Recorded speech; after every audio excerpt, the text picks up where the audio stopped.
Hello, everyone. Good to see you again. I see you all chatting in the chat. I've been kind of watching it. Hey, Queen Brown Eyes, thank you for letting me know. I appreciate you. Welcome in, and thank you for letting me know you changed your name. Hi, Whispering. You got some good Georgia peaches there, huh? Love it. Thank you so much for being back here. We're talking about, hey, Robin, thank you for sharing. We're talking, hi, Meow, hi, Hot Damn. We are talking about Summer Wells because, as you know, after at night, hi, Minnie, hi, Caroline, after at night, put out a request for federal intervention. They wanted the FBI not only to lead Sebastian's case, but also Summer's. Hi, Island Girl. And miraculously, 2 days later, TBI contacted Summer's parents and said they were going to be doing a search. Now, did a TBI agent contact on behalf of Summer or Sebastian? Not that I'm aware of. Great talk, Caroline. Thank you so much. Excellent information. So, did that inspire TBI to get going rather than have, all of this dark spot, regarding some of these children's cases? It didn't inspire anything that I know of on behalf of Sebastian, but they are searching for Summer. They did search yesterday. They were out there. And I want to talk to you a little bit about where they were searching. Why would they be searching there? We're grateful. I mean, don't get me wrong. I want them out there looking for Summer. And I want them doing this. But I'm very curious as to why they targeted where they're looking.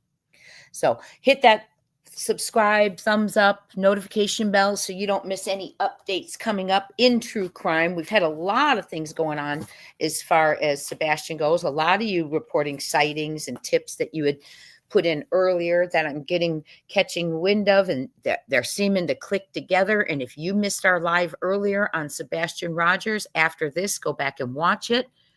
We were doing some studying, putting some things in that I had analyzed prior to the live. And then the chat was filling in things that they knew. And boy, did we kind of show something that, it's kind of revealing, isn't it, y'all? Hey, Mark, how you doing? Love it when you call me Buzzy. I think that's cute. Thank you. But welcome in, everyone. We have Summer Wells, who was reported missing June 15th of 2021. I believe Summer was my first case that I ever covered before I had to take my break and take care of my mom. And just melted my heart. She's wonderful, beautiful little girl. Her environment was concerning. I promised you all I'd bring in Rose. And I do have a little bit about Rose today. I have an interview with Candace. I haven't brought in Jose Roman yet, but I also wanted to bring in the search, and I have Josie. So we're going to talk a little bit about the things we started with Summer, a live last week, where we started talking about her case, her story, getting her name back out there, circulating Summer, and we are going to continue. So this is a continuation. If you know nothing about Summer's case, stick with us. I'm going to take you beginning to now, which really there aren't a lot of facts, kind of like Sebastian's case. They're very similar in cases. I don't miss my live tomorrow. I want to talk to you all about the similarities that I have found and some connections, in my opinion. And I think there's some things we have to look at from our last live. And I think especially, what did we notice in our last live? Washington, right? So we need to get back to that tomorrow. And we're going to bring both Summer and Sebastian into there tomorrow, as well as I have a live on Maddie Soto and Steven Stearns.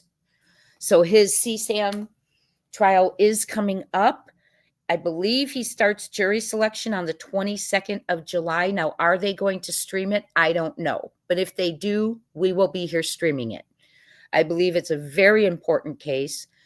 Maddie went missing the same day Sebastian did, and we're already in trials starting. So Summer Wells, June 21st, she was 5 years old, soon to be starting kindergarten. Summer is now 9 years old, 9.5, and is in 4th grade if they have her in school somewhere. I'm praying that this would be a rescue for Summer. Many people have told us in the beginning when Sebastian's case came out, what did we hear? If you find Sebastian, you're going to find Summer. The two are connected. And we entertained it and we thought about it, but you know what, y'all? There's more and more as I uncover that I have to agree. And I'm not kidding you. I really, really am starting to agree with that. So don't miss our live tomorrow. I will start sharing with you in members live tomorrow why I'm thinking that way and some of the other things that have made me this week coming across my desk and everything. So members live is tomorrow. It's going to be 4 p.m. Eastern, approximately. Might be a little earlier, a little later. And we're going to get into some of the nitty gritty. And there's also going to be a live for everyone on Summer and Sebastian. Some important things. Summer went missing from a small town in Tennessee, a small county called Hawkins County. Yes, there has been rumors, murmurs, rumblings, just as in Sumner County, of good old boys, allegedly, in my opinion, because this is for entertainment purposes only. I will share with you what is out there about Summer. I will also share with you some of the things that there's so many rumors, but if there's something that I feel will fit and you need to know, I will let you know it's a rumor that hasn't been verified, but there's not a lot of actual facts out there. This case is not spoken about much. TBI is supposed to be coming out and speaking of their Amber Alert children, Summer and Sebastian, and that is not happening, as well as local law enforcement is not giving updates. And when you have local law enforcement not speaking about missing children that are very high profile and the world is wanting to know, guess what starts happening? Rumors, right? Because people want information. So hopefully this search out here is going to continue. I find it interesting where they are searching. So I want to talk to you about that. Summer is from Rogersville. She disappeared allegedly from her home. Parents thinking she was abducted. TBI saying no sign of abduction. However, in my opinion, I do think teeing is a large possibility in this case. A large possibility in this case. And I'm going to say it just like I said, Sebastian, no one showed me one thing of proof of death other than statistics. And I know you can say, well, Jay, no one showed you proof of life. You know what, though? In my opinion, when you start getting a lot of different sightings, and I'm talking Sebastian, but maybe Summer, when you get some sightings like that all around, that's more proof of life to me than anything. It doesn't mean they're all valid, but we haven't had anyone call us and say, hey, hey, Jay, I hate to be macabre. How do I say this? We haven't had anyone calling us saying, okay, well, she's buried in the backyard. Or if you go down to this street, turn left and go here, you'll find Sebastian under a tree. We haven't had any of those tips. And we do get those in cases. The tips we've been getting for these kids are proof of life, photos at different, just like camps, things like that. Okay. So I do, yes, grandma got the H out of Dodge. And when we make that statement, that applies to both grandmas in both cases. Step grandma on Sebastian's and Candace on Summers. So it's a small town. Sheriff Lawson, I always call him Sheriff Hawkins, so please forgive me if I do. It's from Hawkins County, Ronnie Lawson. He made a statement as we went over on our last live about Summer, on the anniversary, 4 years, and he said there will be no on-camera interviews, but that they are continuing to look. And the thing, no stone unturned. So Tennessee loves that term. And I appreciate that term if we're doing it, right? So both grandmas took off. Both cases have RVs that left. Candace was living on the property in a camper. Do we know that law enforcement there searched that camper before she took it and left for the summer after her granddaughter went missing? And just because she had told her brother she'd be there? That sounds odd to me. Okay. Was it searched? I don't know. Was the other campers, in the other families searched? I don't know. I'll be 100% honest. I can tell you all homes weren't searched from what I'm hearing. Okay.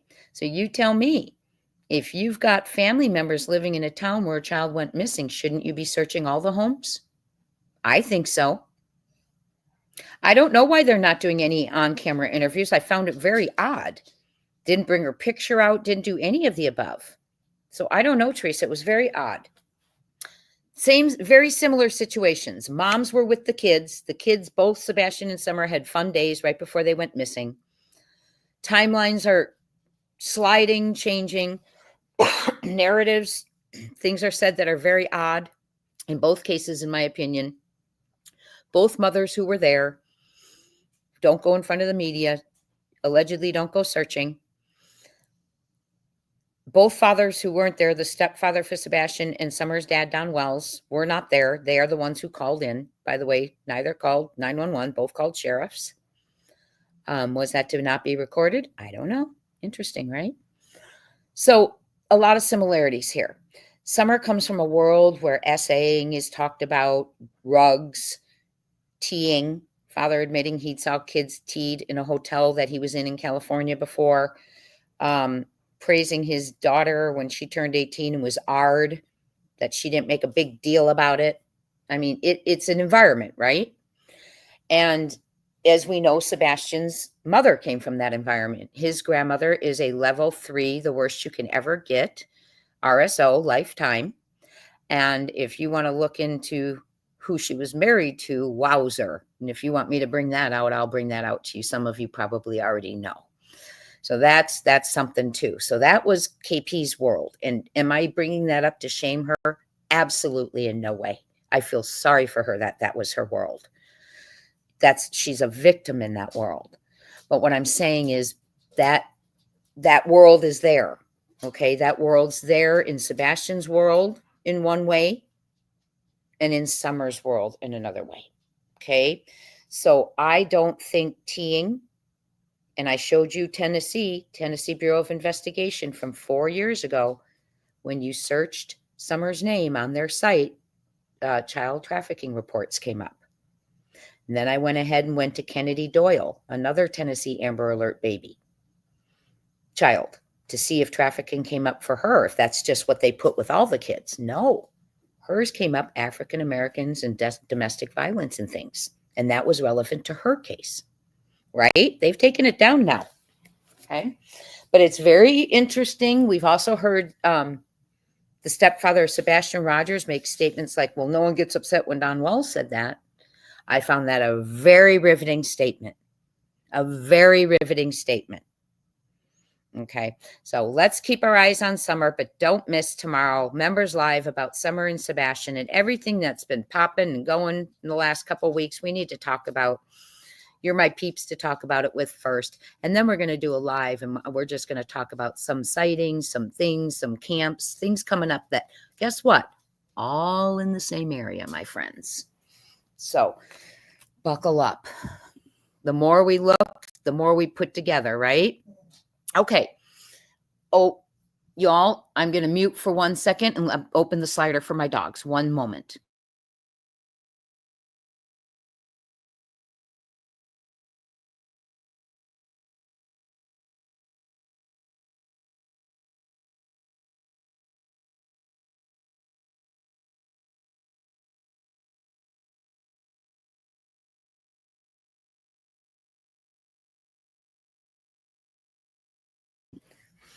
But if you missed yesterday's live, yeah, buckle up, Buttercup. If you missed yesterday's live or live earlier today, try and go back and watch that after this one and before tomorrow, because you're going to look at it and go, look what they put together in an hour together. And that's how our community works. And I love you all for that. I mean, we're sitting there in a live and you're adding information to what I've already analyzed, and you're putting things in that fit the analysis and sharing what you know, and boom, we came up with a lot. And then I got on a phone call, came up with even more. Y'all are amazing, and we're going to go through it tomorrow. And just so you know, Silvers and I will be doing a show this upcoming Wednesday. Do not miss it. It's Buzz and Silvers together again. We had a great time the first time we did it, and we're coming together again. So I'm also planning a show with Miss Lolly coming up, Lolly Beautifully Broken. And let's see who else. A couple of others we're trying to get it together. So a couple of other creators. So trying to get together and work on these cases and put some heads together and try and make some leeway, right? This is where they're searching. So we have a search for Summer, regardless if it was the overlooming request to have FBI lead, and shame on all of you for not taking these cases seriously, or if they just were planning, we're going to talk about it. Okay. This is the area. I'm showing you the terrain here. I hate it when these come up. Here, let's just view it. Okay. There. Can you see that now? I want to make sure you're seeing that. Okay. This is Summer's home, Ben Hill Road. Okay. Here is Ben Hill Road. There's a little path that goes down here. Okay. Into the back of the house, which is where they think possibly someone came up this hill, took her from right here. Well, Candace was sitting there, so we have a lot to talk about because Candace's camper was right there.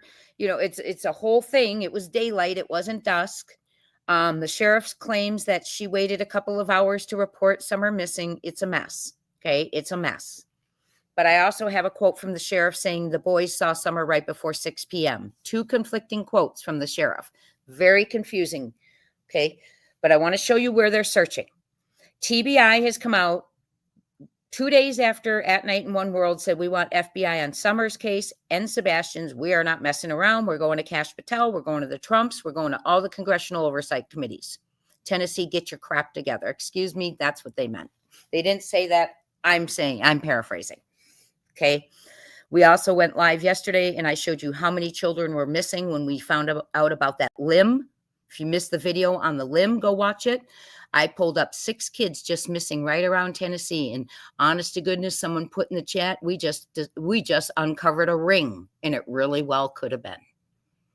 We're going to keep adding the kids too. I think we need to put a map up of Tennessee and start adding the kids and seeing how much visibility are they getting on their case. That's where the question goes. When the cops start talking about the kids, that's the ones we got to look at, the kids and the cops. Okay, my opinion. So they are searching the road below their home. They called the Candace and Don. I shared with you that video. Don said they called and said they're going to keep searching. Thank you for not forgetting Summer Moon Utah Wells. Now, remember, Summer's 9 now. And there has been no sign of Summer, no CCTV, no trail cams caught her.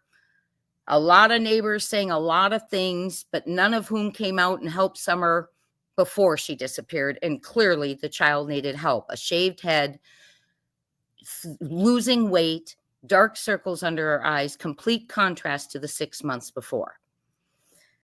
So my question to you is this. Why would TBI, and I truly am asking you all, why would TBI, come out and search, which I'm delighted they are,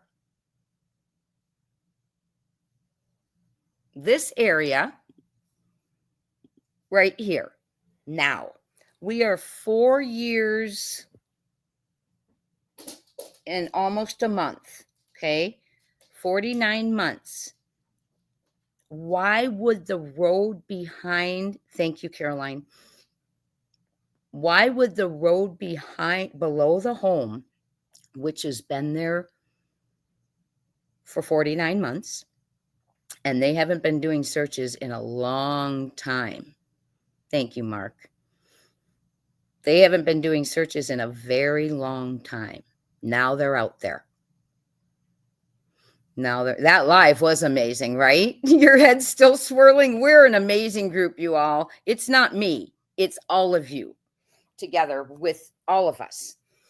So why the road below the house? The road that's been there for 49 months, the road they haven't searched in ages. And you know what else they were searching? The creek. Now I'm going to show you the creek for those of you not familiar. This is the creek. Okay. This is the creek. Now, there is a neighbor. I'm going to stay out of the neighbors right now. I'm going to have to do one neighbor at a time for you when we get into the neighbors, because I really want you to understand this case. And there's so much stuff from all the neighbors. So I'm going to do one neighbor at a time for you all before I get into all the neighbors. Find Summer's truth. We're trying. We're trying. We are going to keep bringing it forth. So there's the creek that they're searching. The other thing I heard they searched was, I was just heading that way. You believe the person talking was jailed? Are you talking Summer's case? Are you talking someone whose name starts with a C, perhaps? The one thing I love about this is I'm picking up Summer's case for the first time in a while. Now, I mean, I did a few things on her here and there, but we're going back to deep diving about Summer all the time with Sebastian, with some of these other children who are missing, who deserve us. And I'm so pleased. Some of you don't know about it, but you're still here. And some of you know a lot about it, and you're adding to our discussions. And I appreciate all of you for doing that. Jessica Lynn, let me know if it starts with a C, the person you're talking about. Oh, or who it might be. So they searched the creek. Now, the creek hasn't gone anywhere in 4 years and 1 month. The road hasn't gone anywhere in 4 years and 1 month. I didn't hear that. I haven't heard about any digging. Did any of you? Okay. And they also were searching the mailbox. Now that I find unusual, because we are 49 months down the road. And the mailbox, if anything was in play in that mailbox 49 months ago, by now why, I don't know how to say it. If something was happening with that mailbox, inside the mailbox, because I'm going to come to another theory, inside that mailbox, 49 months later, would that be there, whatever they were looking for? Now, it could have been rugs, but, it is Jessica Lindsay. Okay. You're the second person who's mentioned that to me, which is why I know, so I will look into it. Absolutely. I looked in a little bit after it was brought up. Why the mailbox? And I'm asking you all for real. Why 49 months later? What would be in the mailbox? Would fingerprints still be there? Could there have been, and I'm going to be kind of macabre right now, and I'm sorry, could she have been buried under there? I don't know. But why the mailbox? Fingerprints. Now, that's my question. How long I'm Googling. I don't want to sound foolish. How long I will tell you honestly, and I do this with my students too. Many years if undisturbed and protected from the elements.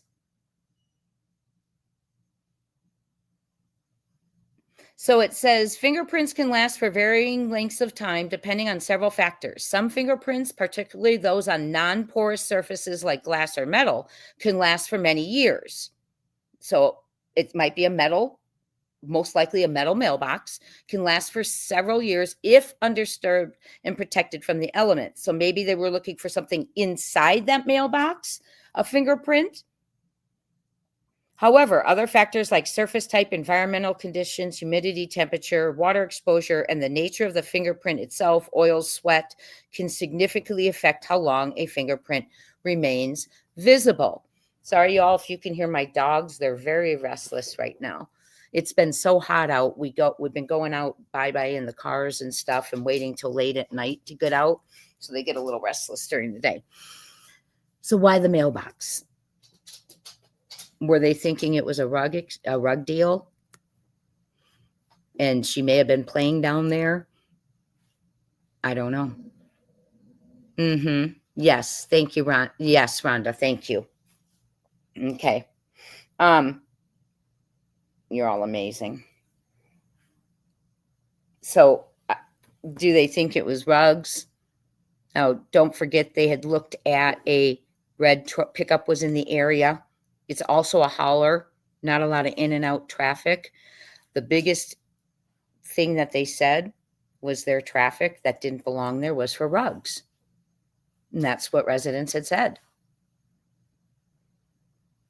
Oh, Mark, I always love the naughty boys and girls. They always end up being my buddies. They always do. If I can tell they're going to give me a hard time, I immediately start giving them things to do to help me.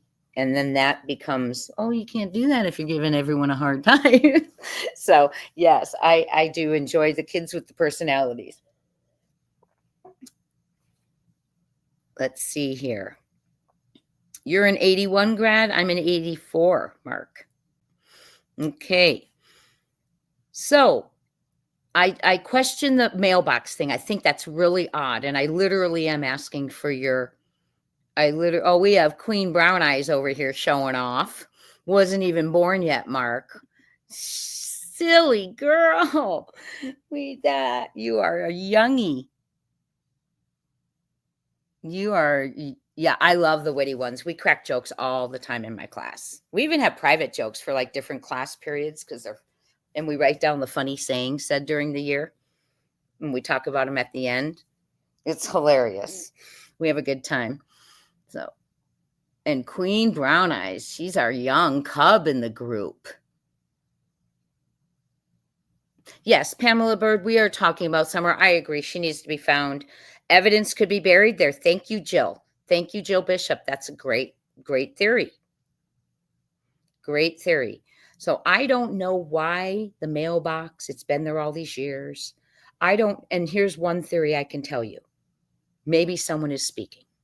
And that's why when we have our friend up here who was talking about, and I'm sorry if I forgot who it already was, Rhonda was talking about someone who might be in jail speaking. I've heard that a couple of times recently.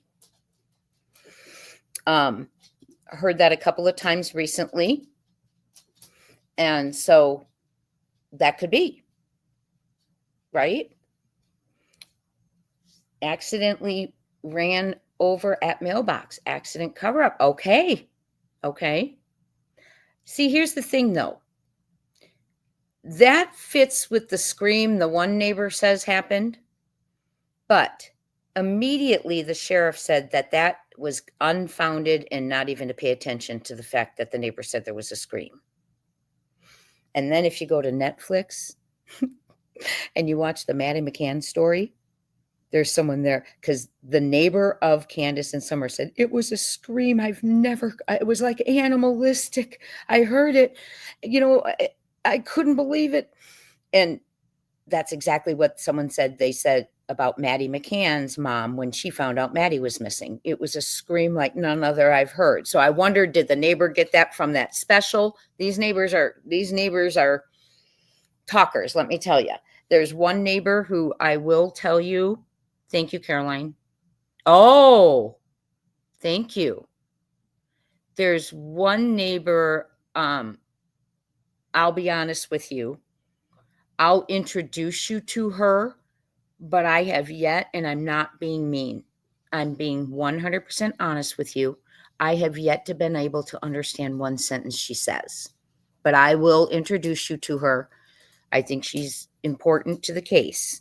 Okay. But she's very, very hard to understand. She mumbles and she doesn't enunciate and everything flows right into each other. And it's very hard. So if I introduce you to her and bring her out, I won't be able to tell you what she's saying. So yes, Michelle, I just can't understand her. If there's no words, you speak Hill.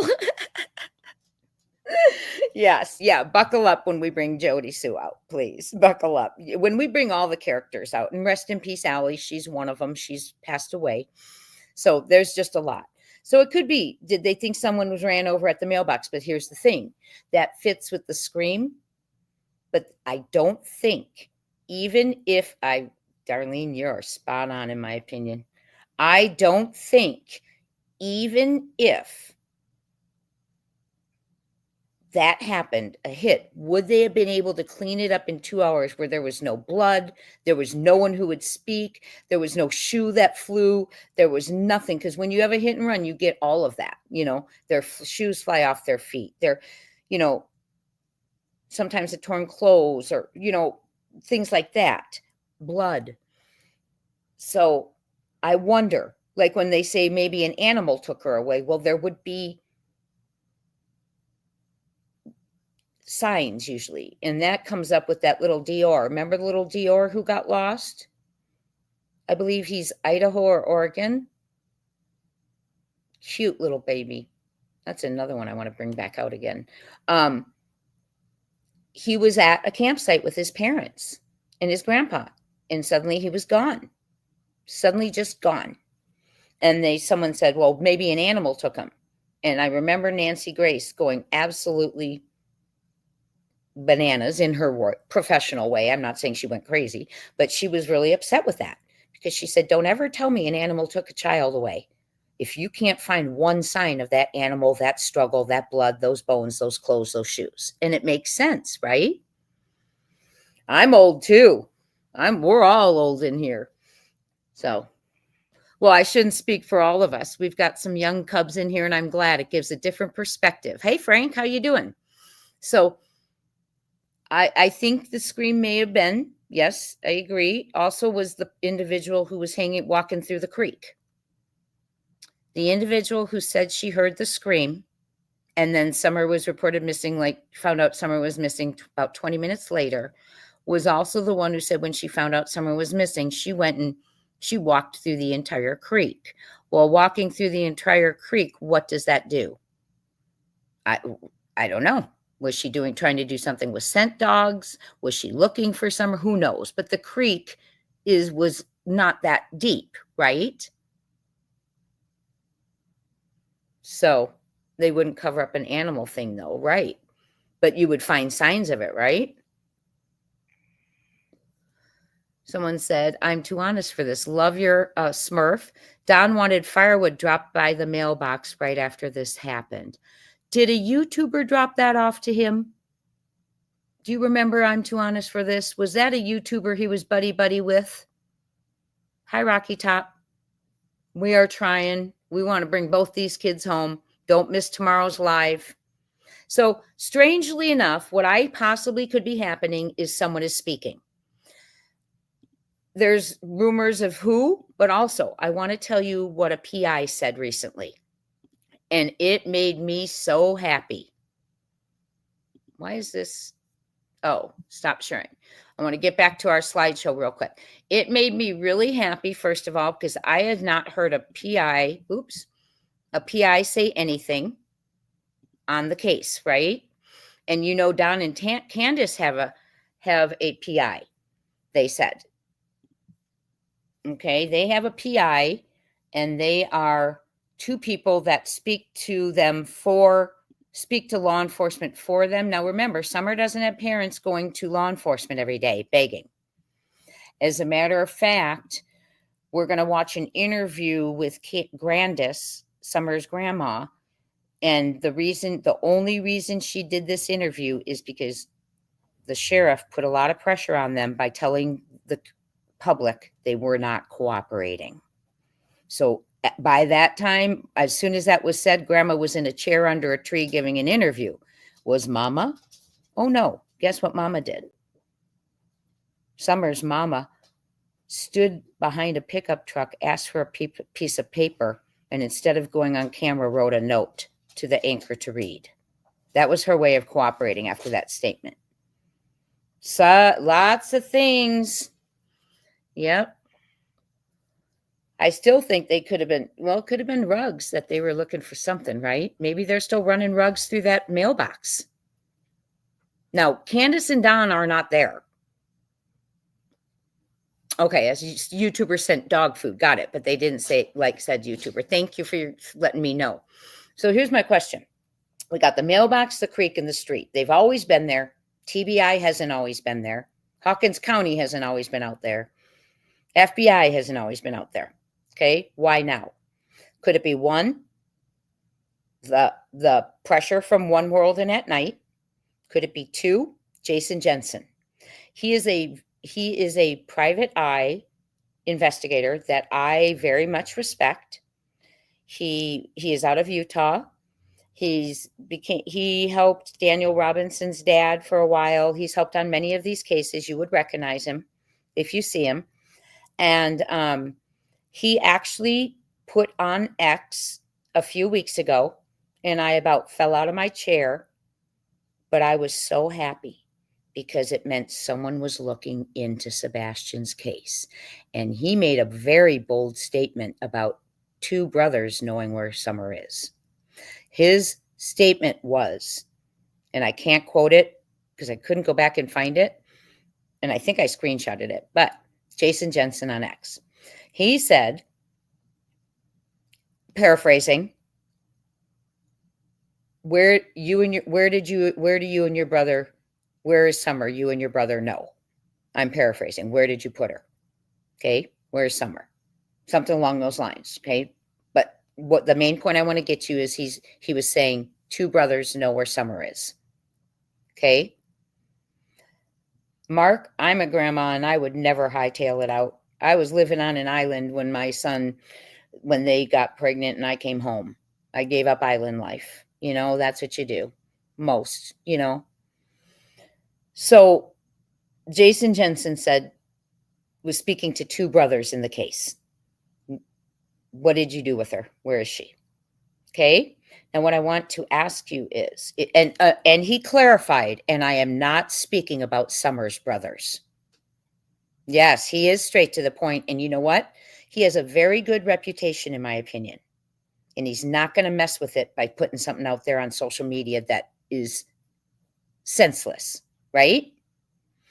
So he said he's talking two brothers. Where is she? And he says, and I'm not talking about Summer's brothers, because immediately in my head, I'm glad he said that, because that's exactly who came to my mind when he said that. So I'm so glad he clarified. I'm not talking about Summer's brothers. Okay, so there's two brothers out there. And if you follow the case, you can start putting names in the chat. I don't need initials this time. We're researching. We're not accusing. Oh, my gosh. Are you sure about that, Rhonda? I will look that up. Okay, so you think the tip might have been distraction. It came from a tip, not by Jensen maybe, but fake nonetheless. Okay, someone turned it into him. But that's the thing. Would he have put that out there without investigating it to some validity? Like even me, and I'm not even a professional. I'm just someone who enjoys true crime and children. If someone gives me something, I will tell you all I verified it or I can't. But some of it I'll bring forth to you. Like tomorrow, like what we talked about today, sightings. Have we verified 100? No, but do you want to know about them? Of course you do. And when we put them all together, they kind of paint a picture, don't they? Okay, Rhonda, is that who you think it was? Okay. Thank you. I am getting ideas from you all. Yeah, he's the one in Minnesota, right? Grandis's brother. I was just going to ask the same thing. If she's an RSO, do I have is Town Chat in here? Is there anyone while I'm going on, if you'd be willing to Google Candace? Now, what's her last name? Harrer? Well, we'll go through it. I'd like to see. I want to see that. That's suspect then. So then the cases, think about it this way. If indeed Grandis is, then both these children have grandmothers who are RSOs. However, the difference is Summer's grandma, her daughter disappeared and has never been found. And now her granddaughter disappeared while she was living on the premises. I'm not accusing anyone. I'm pointing out the obvious, the honest, what happened. And she was there. She is a common denominator in both, in my opinion. A YouTuber took the neighbor's mailbox for souvenir. Weird. That is weird. Thank you, Whispering. Yeah, just see if you can find that. That's even, We got a lot of similarities, my friends. And I used to tell you when you'd say to me, Jay, in the back a year and a half ago, Jay, do you think if we find Sebastian, we're going to find Summer too? And I wanted to say, yeah, but I didn't think that that was a connection. I thought it was two kids from Tennessee, small sheriffs who didn't, as I put it, Boy Scouts preparing for war instead of soldiers. That's my opinion. I'm allowed to have it. And I just thought that's why the cases were similar. But then the more you look at it and the more you look at it, okay, I think it is Candace Herrer, Herrer. Am I right? Yeah. So, yes, they had many dogs, 18, Mark. Summers' property had 18 dogs. And apparently they wandered the neighborhood, but they weren't there during that moment. But when Chris McDonough pulls up, they were all over it, barking. It was crazy. Yeah, no screaming, no Summer. She's a tomboy. She didn't stop. Nothing. And they were. And remember, Candace said she was just outside fixing. She was outside fixing Grandis's brace, so Candace would have heard all of that. Because by the time Candace went in, she was gone. Right? And I think, my friends, this goes deeper than you think. I do. Could I be very wrong? Could we have two recoveries that are not related? Absolutely. Could we have two missing children that are related? Absolutely. Could we have two missing kids that are in no way related? Absolutely. But there's some similarities, in my opinion, and we've got problems in Tennessee. Could Summer have been a witness to something with the sister? The sister. Oh, the ones in Utah? The half-sisters, Caroline? Marrying them? Okay, so let's keep going. Jason Jensen, PI. He throws out that statement. Two brothers who know where Summer is. Okay? Someone's talking or he's uncovered something. Then we have At Night in One World saying, get out, we want the FBI leading both these cases. We have similarities in both these cases, and they were out there searching the mailbox, the creek, and the street. Now, 49 months later, whatever they may have been looking for may have been gone, but we still want people looking, right? Yeah, Summer wasn't born yet when that one thing happened with the daughter, if that's what we mean, or the sisters. That was long before, when they were all younger. They were a little bit younger. Don was, I think, 18-ish, right? So very strange, but delighted. I find the area they're looking in strange, but if you recall, the lead detective who's spoken once, I believe, in 49 months, John Pruitt, he said he thought Summer was close to home. He didn't indicate why. I think he said there was nothing to indicate she wasn't. So maybe that's why they're looking close to home. Yes, Robin. Yes. That's who I'm thinking too. And you guys, in this case, I think it's okay. You don't have to use. Yes, Rose Bllye is her daughter. Yes. And what's really interesting, it's Wisconsin. Rose is from Wisconsin. What's really interesting is Grandis apparently goes to like Minnesota missing people's conferences and speaks about Rose and all of that. Now, why is that not happening in the same family for Summer? Why doesn't she tell Candace to come along? Or why isn't she? Maybe she is speaking for both now. I think Rose, I don't know. 4 years ago, people were saying she might have been on BLM land or something. But the more you look at it, the more, if Summer was teed, then I'm going to put my neck out there and say, because we have some of the same players, possibly Rose was. Remember Rose's cousin, who allegedly she was going to see that night after dinner and never made it there, said they weren't meeting. I heard that. It's very strange. It's in Wisconsin. Yes. Rural St. Croix Falls. Mm-hmm. Pruitt said she had been ate by a bear. Yeah, I know. Yep, but no sign. The bear cleaned up after itself. I'm telling you, the next time a sheriff says that, I'm literally going to send him an email and ask him if he saw the bear cleaning up after themselves, because it's ludicrous, in my opinion. Yes, and Josie is the end of our show, everyone. Gypsy, don't leave. Josie is the end of our show, and I have the video for you of him. Now, you do know, and I'm sorry, for those of you in the bushes and replay and listening, I'm too honest for this, said, what's even sicker to me is no relative reached out to help the boys, none on either side, dysfunctional. Yes, they let them go into the system. And you know what makes me cry about the whole thing. 3 boys taken away, 2 found forever homes together. 1 was left. I can't handle that. Okay, I just can't handle that. Oh, yeah, vultures, right? Right, Mark? Vultures. That's right. Duh. That makes so much. Mark, that's a very important statement. Yes. You're going to email him and ask him if he knows what a bear is. I know of no recent arrests of anyone tied to this case. If you have heard of one, let me know. I haven't. No. No one has been cleared. No one has been arrested.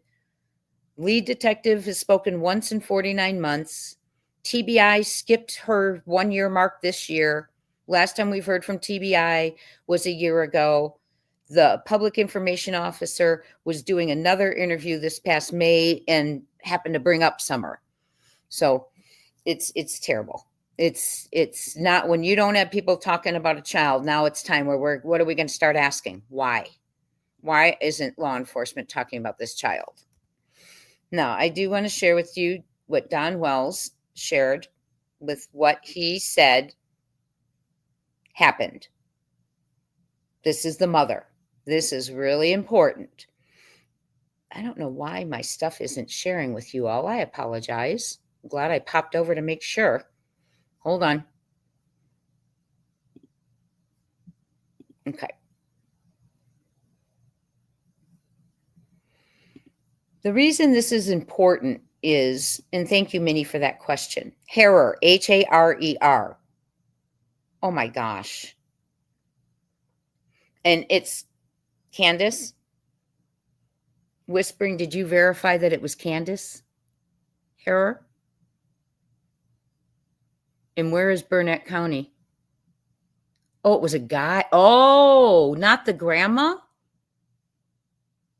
Okay. Find out. Let me know who that was. Okay. So he does deserve a chance, Josie. My heart breaks. My heart breaks. And I just can't understand. Yes, Don took Josie to Utah. Yes, he did. And Rhonda, I had a tip, and I'll tell you all about it. I'm going to leave your statement up there for a second. For those of you who are not familiar with the case, Summer was reported missing June 15th of 2021. Okay. Don and Josie weren't they in Utah prior to, Rhonda, also? They were out of town, but I had a tip about the kids, and it was a tip that someone claimed to be family. And the person said, everyone thinks they know everything that happened with Summer. And that's when the case was just full-fledged. And she said, could you please let everyone know that this will be solved soon? It's within the family. And she named one of the boys, and she said, learned the sins of the father. And it went a little too far, and Summer got hurt and is buried on the property. Yes, I submitted that tip, and I was waiting on the news or neighbors to come out, because those neighbors love to talk, to say that they were on the property, and I never heard that. I never heard that. Gypsy, are you working on your husband still? Okay, let's keep going. Let's listen to Candace's words, which are very important because she doesn't do a lot of media interviews about what happened. This is written, though, which means, okay, so A lot of the narrative is a sliding narrative in this case, just like in Sebastian's. Things don't make sense. It's grandma's brother. Thank you. The guy she went out to be with after, wow, right after Summer went missing. Okay. This is important because just like with the Dateline interview with KP, that was written. So we suddenly got details we had never heard before. It was well prepared. It wasn't in front of an interview, right? On media. So she could write that out, and she added things, she changed things. It was things I hadn't heard in 12 months. I was shocked, mouth to the floor. Robin, I don't want to. So anyway, I'll talk about that later. Maybe I'll just know they're not there. So just, it's a whole mess. Okay. So everything changes. The sheriff swears she waited a couple of hours, but then there's another statement from him saying the boys saw her right before 6 p.m., which would mean she didn't wait. So doesn't make sense. But here is your scripted narrative from Candace Bllye. And if you follow Sebastian's case, you know how important that scripted Dateline narrative was. I found it interesting. Don took Josie to Utah. Yes. They spent time in Utah for a long time. That's when Jose came into the picture, all sorts of things going on. A very strange church that has missing children drills, and the Sunday school teacher saying Summer was one of their best hiders. Very just odd. The whole thing's odd. Now, this is cut off. This is not me cutting it off. Okay, this is them cutting it off on their website. Let me see if I hit escape, if it'll. Let me see if I hit escape, if it will. Oops. Let me see if I can get it a little smaller. No, it is cut off.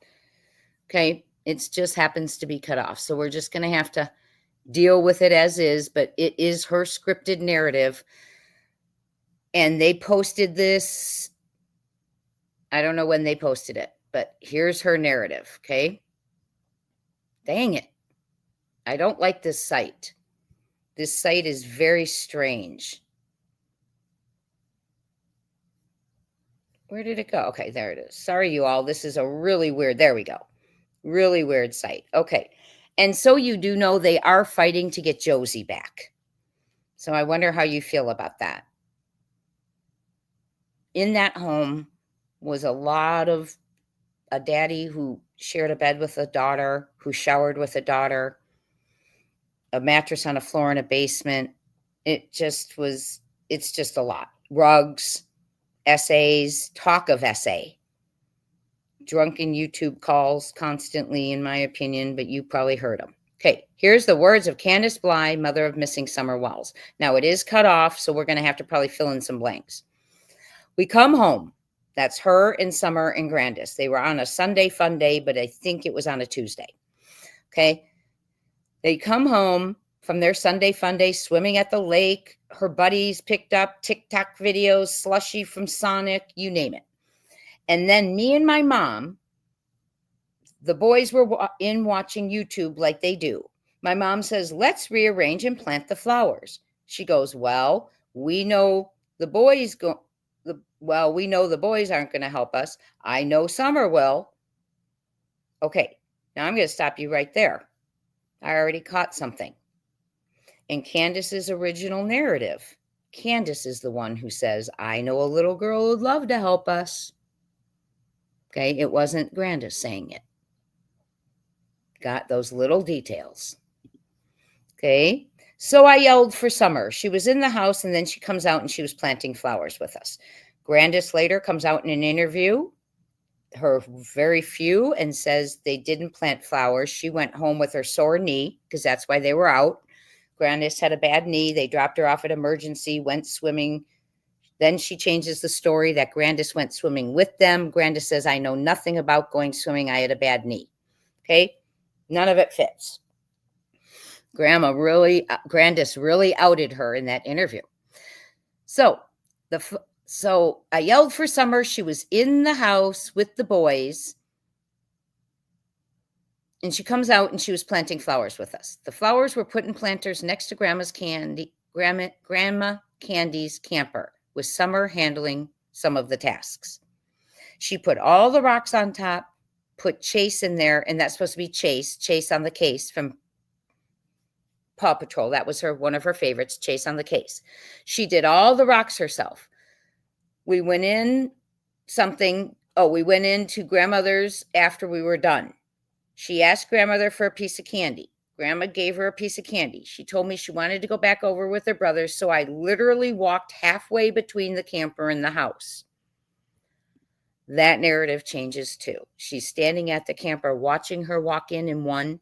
She walked up to the kitchen, the plywood that led to the kitchen in another. And now this one halfway. I'm just pointing them out. I'm just pointing them out to you. They're important. Okay. I watched her go in the door and I could see her brothers at the kitchen table. When she walked over and yelled at the boys, I said, "Watch Summer. I'll be right back." When she something, I walked over and yelled at the boys, "Watch Summer, I'll be right back. I've got to fix Mom's knee brace." I was standing right there at the camper. I was over there fixing it. Literally, you see my house from the camper door. She did not walk back out that front door. Okay, so she's saying she was in the home and didn't walk out that front door. Now, they're claiming she was in the basement and taken out the basement. But if Candace is outside, you would think she would have heard something. Someone coming up that hill, someone making noise going through the brush, someone opening the door, grabbing Summer, running past all that down the hill. If you're outside, I would think someone is not going to enter your property if you're right there, right? And you're outside. So I went down there and I searched, meaning the dungeon. I looked everywhere I could. Then I went through and I kept calling for her, yelling for her, everything. I came out here outside yelling for her, everything else, and she was nowhere. So I called Don because I was freaking out. Sound like someone else? Sound like a similar narrative? I checked here, I checked, the whole thing. And then I called Don because I was freaking out. I said, "I can't find Summer. Get home now." He was like, "Call 911. So I dropped my phone because I had to run over and get Mom's phone and dial 911. I don't remember why her phone didn't dial 911. Because here it is. Because her AT&T phone is the only one that works out here to call 911. Pause. Okay. Okay. Why would one phone out of everyone's only work to call 911? The boys would have talked by now. This was a soft removal. Interesting. What do you mean by soft removal? That's an interesting term. I like that. You're right. Because the boys were in custody. Not custody, excuse me. They were with CPS. Okay. So that's interesting. That's really interesting that you said that. That makes a lot of sense.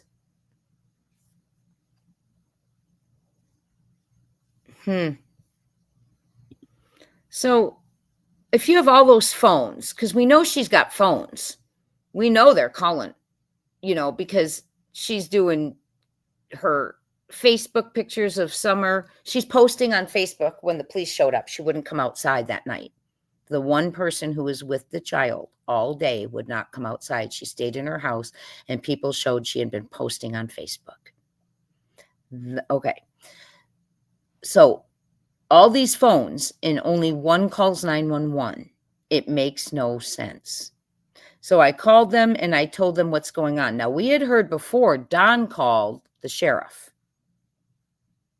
office. This is new to me where she's saying she called 911. Oh, not violent removal. Thank you, Mark.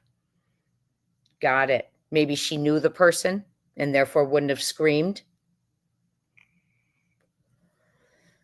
Okay. And you're saying some phones do that, where they won't call 911? Yeah, and the literallys and all that.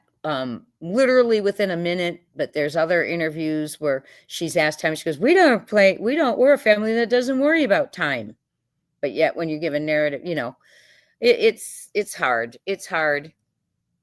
It's hard to, yeah, Mark, it could be accident or someone close to the family. Yes. They did remodel the entire inside of the home with drywall, and I didn't think that should have been allowed. They were raising money to do it because anything could have been covered up, removed. It's a crime scene, in my opinion. Until you show us another crime scene, that's the crime scene, right? Oh, serious dead spots. Okay. Thank you, Caroline. Okay. So I call 911. So I drop my phone. She called. So let's see. And I dial 911 because her AT&T phone is the only one that works out here to call 911. So I called them and told them what's going on.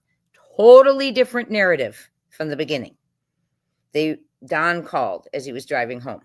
Before the cops even came out, I went down and told my neighbors, Summer is missing. Will you help me look? Just in case she did wander off. But now she did not come out of the home when they arrived. But I knew in the back of my mind, she's never wandered off. She never went nowhere without me. She'll ask me to do something before she goes and does it. And she's scared to go in the woods herself because we've told her time and time again because of the bears and the snakes. But in that first interview we watched last week, the first interview they did together as a couple, when Don Wells says she loves to play outside and that was her nemesis, that was her downfall. How was that her downfall? Think about that. How was that her downfall? Was she outside and someone she knew took her? Dogs were on vacation in the Bahamas. Yeah, all 18 of them. So, craziness. I sent the older boys down through the creek. Yes. If they've got a walkie-talkie and their buck knives, they can go down there, down through there. I sent them all searching, and I went out in my mom's truck, went all the way down by the church, then went all the way down the other way, and I didn't see nobody even out and about. Now, story has it that Don Wells came home, drove right to the shed at the bottom of the hill, which is very concerning to me because we have heard allegations that haven't been verified that Summer was rented and it occurred in the shed. Not verified, rumor. Okay. Also, a YouTuber recently put out, and he's localish, that he's been talking around to people, and people were saying that Don was taking Summer allegedly to nasty motels in Knoxville. You put two and two together. Okay. Also, we heard that Don got home after that and went right to Fred Hill's house, his neighbors. Then I went all the way back in the holler as far as the truck can go, and I didn't see nothing there either. When I was coming back out of the holler, the cops were coming up in my driveway, so I followed them up in here. I don't recall if Don was here before the police here or if he was here at the same time they showed up. Well, you were inside, so he was home, I'm assuming. We searched everywhere we could possibly search. They were out here for 3 or 4 days straight, searching 5,000 square acres. They searched all this mountain terrain all the way down through here. They smiled to put on a good show, but other than that, I know they're really upset. They ask every day, is Summer coming home today? Who's that? I can't answer that. I don't know. I find myself sitting out her until midnight or 1 o'clock at night, just hoping maybe that whoever took her or what happened, she'll come wandering back up the driveway to us. Candace Wells.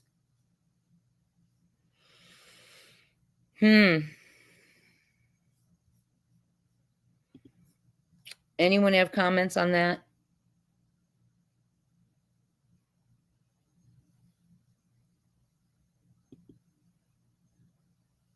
Many people wonder if they copied some things. Yes. Many wonder if the Dirty Foots and Baby Foot was copying. But we don't know. We just don't know. Now, we're dealing with two different types of families here. And I just want to bring that to your attention. Summer's environment, which is coming. I'm going to show. Remember, I promised I'd get that video on her room. I have it for you, a clip of her room.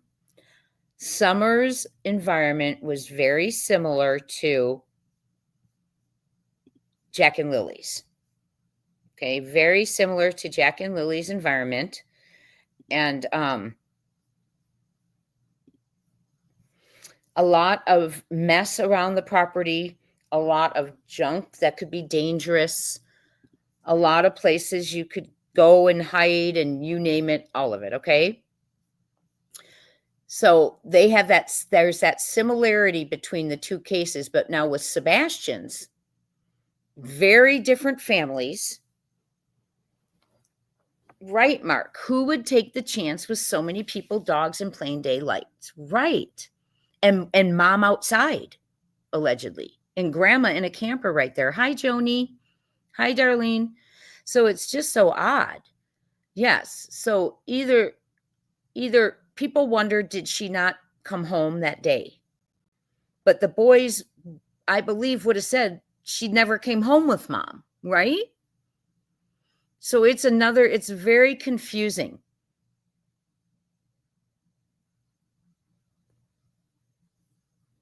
Could be.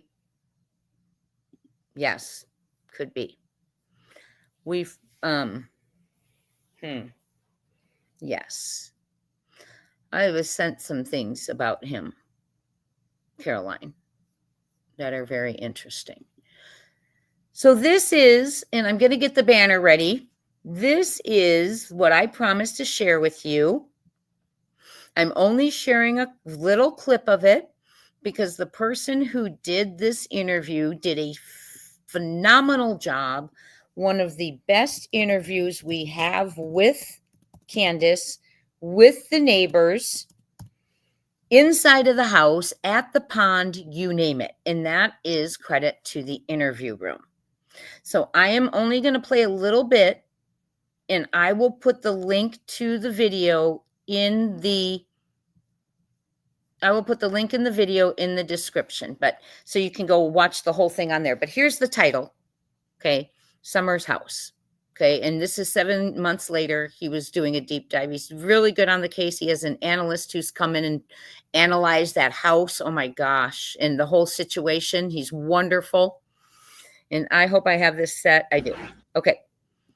So this is credit to the interview room. And this is when he came through, the interview room came through and actually was invited into the house. Okay. I don't know. I thought, oh, I forgot those. Bring her back until I unleash the demon. Coward.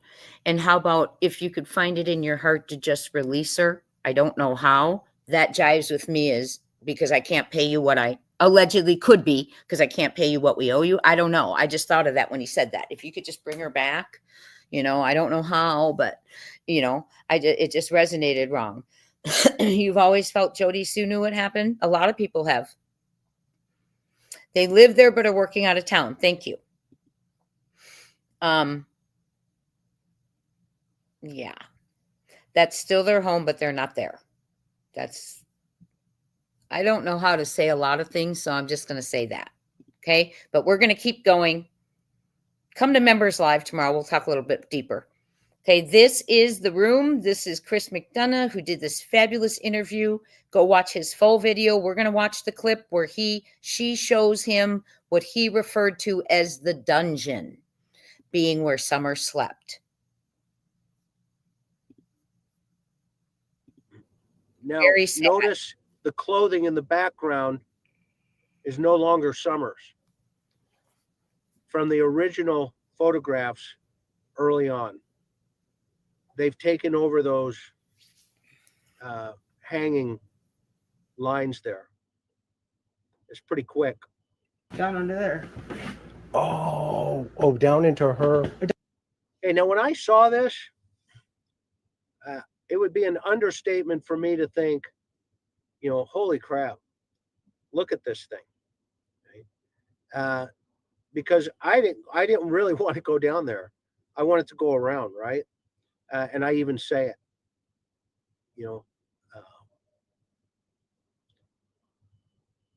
Down in bedroom? our bedroom, and then hers is on the other side. Oh, okay, in the basement. Yeah, in the basement. Well, this makes sense now. See? And then I yelled, I said, Summer, Summer. And she didn't, I listened for a minute, I didn't hear nothing. So I went like this, because this is how I always get down here. Yep. I mean, I don't know if you want to come down here or not. Do I got to be tiny to get in there? No, you should Can we come in from the other side? Well, we can, but it'd make more sense if you went this way. Okay, I'll follow you. He doesn't want to crawl down there. I wouldn't either. Great, No, I know if my 6-foot husband can fit down here, you can. Huh? My husband's 6 foot. I know if he can fit, you can. This. Oh my gosh. Okay, so I got to be honest with you. When I went into there, as you can tell how dark it is, and it's dark. Wow. You know, whatever the smut going on the It's what's TV. on the screen, guys. You know, this is not a good environment, and I've hit on this on a couple of videos in the background, but you know, the fact that this little girl would have gone down into this basement by herself with this material on that TV. And I've heard different things, you know, Girls Gone Wild and all that stuff. And quite frankly, I didn't know even what that was.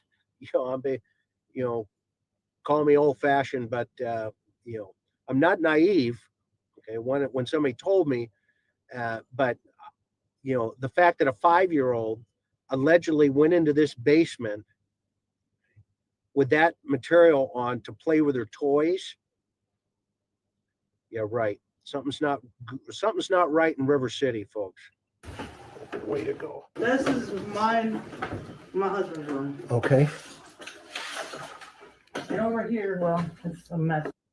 Now, I was trying to take this in pretty quickly because for officer safety, you know, in my head, I'm still trained. I was assessing, you know, what the heck is going on, you know, in this arena here, because it became pretty quick. You know, it was pretty obvious this was no environment for any child. Yeah, That are down here are dang near all hers, except for like the trucks and the Teenage Mutant Ninja Turtles in the game system. That's the boys'. Okay. But them are all her toys. And she's really into Paw Patrol. I see that. Yeah, I've been collecting from day one. So, yeah, I mean, this Little Pony bracelets. Yeah, I don't know what they were really called. But I think my daughter at that moment didn't know what those were. But she liked them, and so I just every time I go to the garage sale, I'd buy her what she wanted. Okay. You know, whenever I got a little bit of money, I spend it on the kids. Very sad. Yeah, this is her. This is I understand her now. Yeah. Even better. Thank you. You're welcome. This is really important. But yeah, I come down and I searched. I looked up underneath the beds under there. We can't really get on. I can't get on there. Yeah. But I looked under there, looked under every blanket I could possibly look under. Yep. Her mattress was on the floor, just so you know. So she does go live from that house sometimes. Interesting. Yeah. And oh, he's still around, Debbie? Is he still around? It is not. I can tell you all this that no, it's not Virginia. Hi to Germany. We have Germany in the house. Hi, Parzival. Thank you for joining us. Oh, you got your drinks. Yay, yay. Looks like you're having a nice evening. Now, what are you all saying about him? Is he still around? Does she still do channels with him?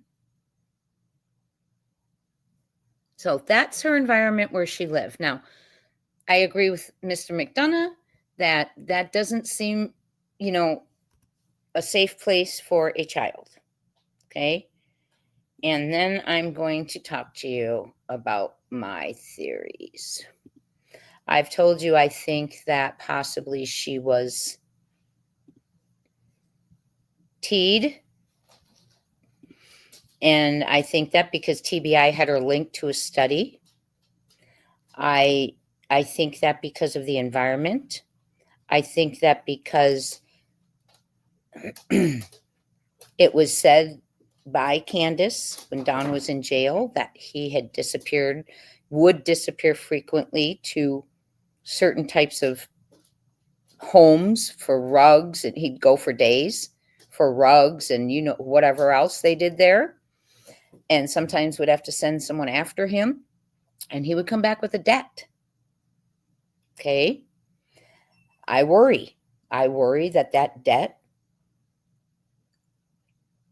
I worry. Okay.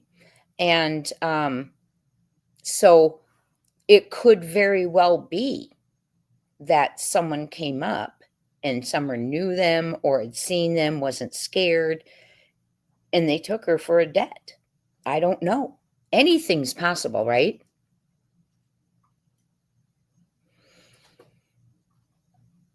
There could have been a place that we don't know about that was worse than that basement, and she chose the lesser of the two evils. Just a thought. You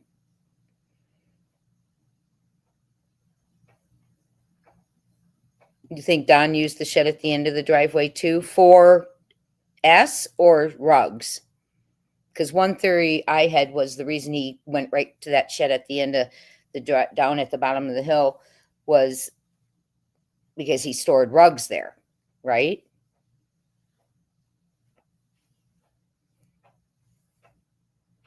Oh, lesser of the two evils. That's so sad. You have much better track getting things better right on true crime than your golf game. That's funny. So that is funny. Golf, I'm pretty athletic. Golf is the one sport I struggle to pick up. I tried it once. I had lessons, and I'm planning on learning again because all my family golfs. Okay, that's where it's coming. G-Money Christmas, right? The for sale sign, names and all, period. Yes. So when we talk about teeing, and we talk about renting kids out, selling kids out of the home, East Tennessee has a huge problem with familial teeing. And it's not kids who are sent away and never return. It's teeing, renting, whatever you want to call it, from the home. They return, they come back. Some of them don't leave the home. It happens in the home. Okay. That's exactly right, Darlene. That was my next statement. Not my next one, but it was coming up. How do we know that it wasn't a rug debt of someone else's? Because when Candace Bllye, there's two things in that first interview. When he starts talking about her being DEAD, her head whips and looks at him, and the look in her eyes, I'm telling you, that look told me Summer wasn't deceased when she last saw her, in my opinion. She looked at him when he said that. And also she said, yeah, no one would treat her like that if I was, and she kind of stumbled at what she was saying, was around.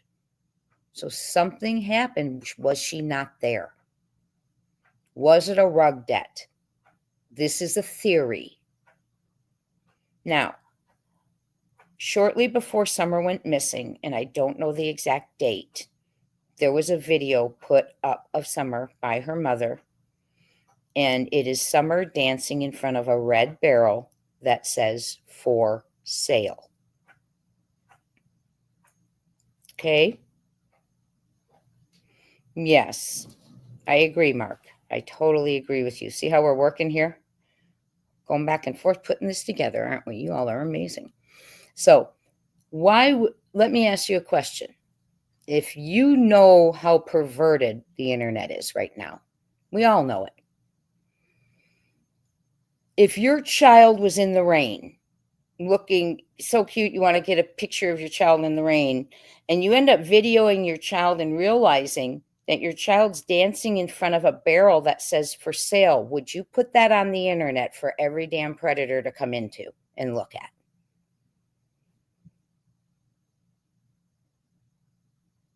Right, Teresa? We watched it together. Yeah, we just watched it. We saw that look, right, Teresa? She looked at him when he said, I think she could be in. I'm telling you, we'll have to watch it again. I know, getting money for your kids. I know, you guys. I'm going through that remember that certification I told you we could get on trafficking? I'm going through it. I'm going to give you guys options to do it with me, or you can do it on your own. So that it's going to take me a few more days because I'm preparing the one with me. So I listened to the first 17 months of the video from the sheriff, another amazing sheriff. And I learned so much in 17 minutes. I can't wait to delve into the rest of the course. You don't believe it was a drug net? Okay. Thank you for sharing. Do you have a theory? Mom of 3 boys. Love the name.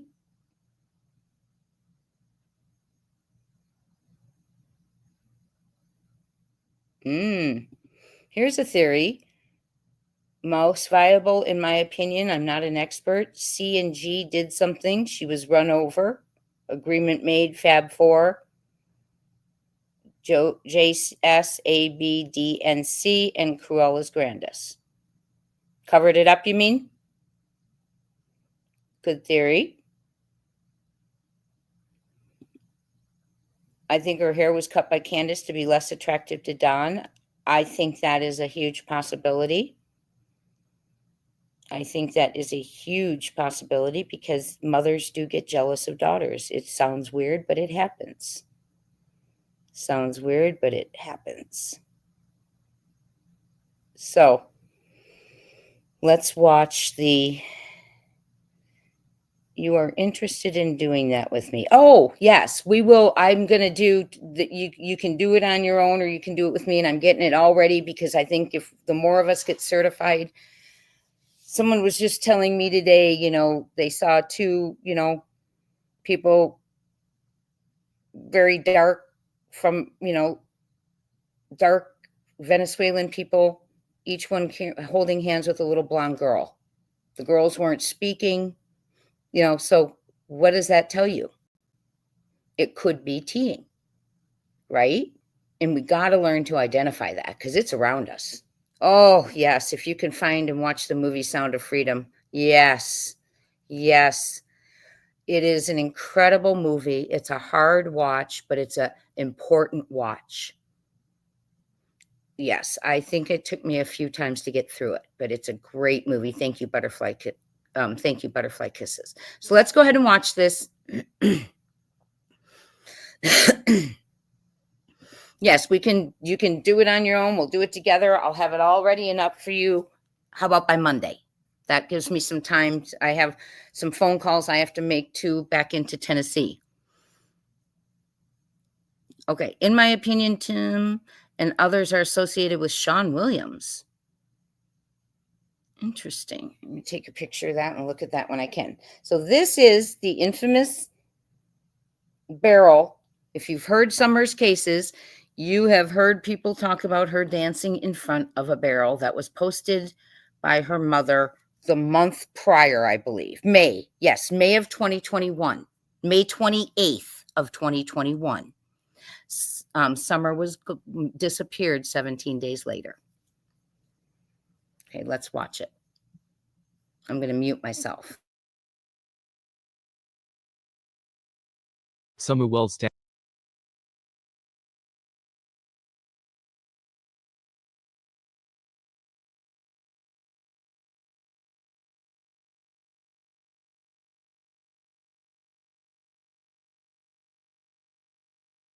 You can see when she goes away and they draw her back in front of the barrel and they tell her to keep dancing too.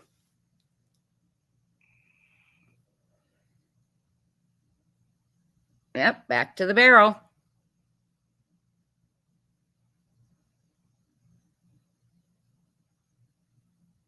Dance in front of that barrel. Is that weird?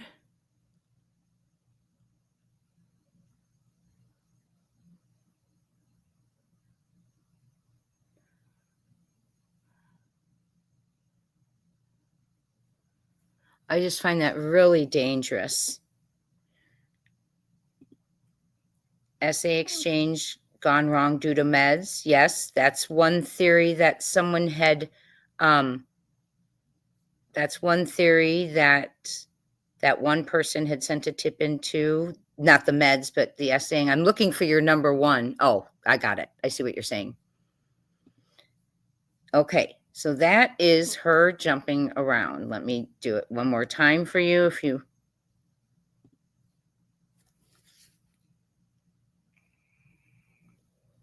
This is credit to evil exists. Credit to evil exists. So I find that really disturbing. Do you all?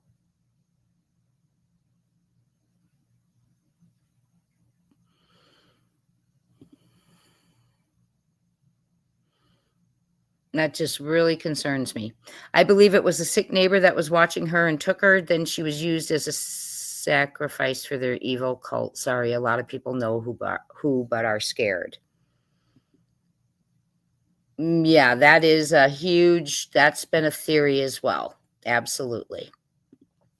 That has definitely been a theory for those of you. We're getting to Candace and then Josie. Those of you who are unaware, that has been a theory in this case that, sorry, I'm trying to get back to you. There was sacrifices in the woods. Even the neighbor, JS, who you can't understand very much, was talking about getting dressed and going out to the woods and watching the sacrifices, and don't say anything, don't wear any perfume or they'll know we're there. Really weird stuff. Sacrifices going on, ceremonies in the woods. So, and I'm not kidding, that neighbor said, she was telling other people to come with her, meet her, and she's like, don't wear perfume, don't bring this, wear dark clothes, we don't want them to smell us or hear us. It was just really, you are so welcome, Caroline. Thank you for all you do as well.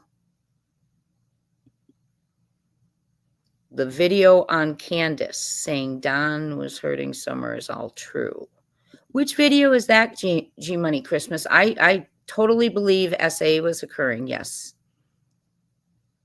Yes, that's very true. He was caught trying to sell his boys when they were younger for rug money, is what I heard.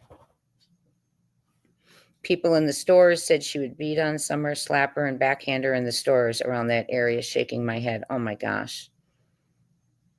I think so too. I think the shaved head was so she could pass for a boy or a girl, a boy being dressed more like a boy when everyone's looking for a girl. My opinion. Oh, left in car, overheated while Candace and Candace slept, which also makes sense because what did Candace say? She jumped right up. She was asleep going home, and when we got home, she jumped right up and jumped out. That could be because the opposite happened. Very true. Very true.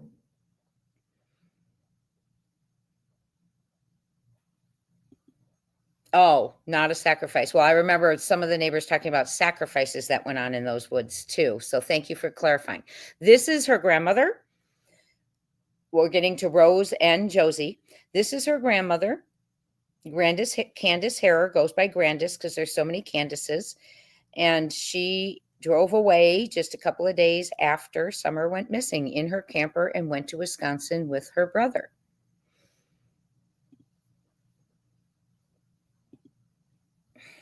Nothing's clicking today, is it? Hold on. I don't know why nothing's clicking for us today. Hold on. So we are going to listen to, after the ad, we will listen to Candace. So so what happened is Ronnie Lawson said, let me make sure you're on this. Okay. Ronnie Lawson said that, boy, they got a lot of ads, don't they? Let's skip this ad here. Okay, here we go. I'm just going to get it. Ronnie Lawson said the family was not cooperating.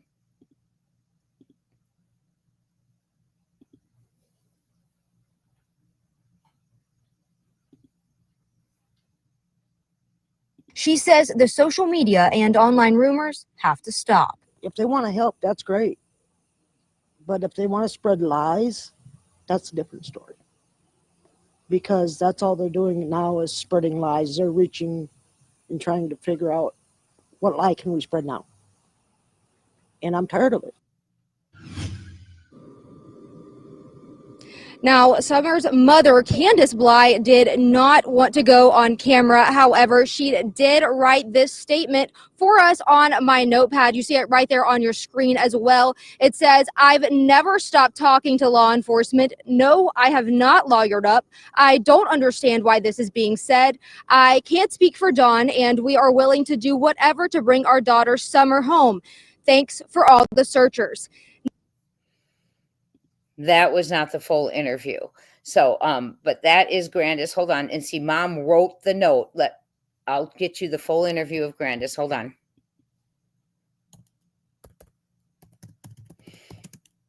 Just, I want you to hear a little bit more when she starts talking about that day.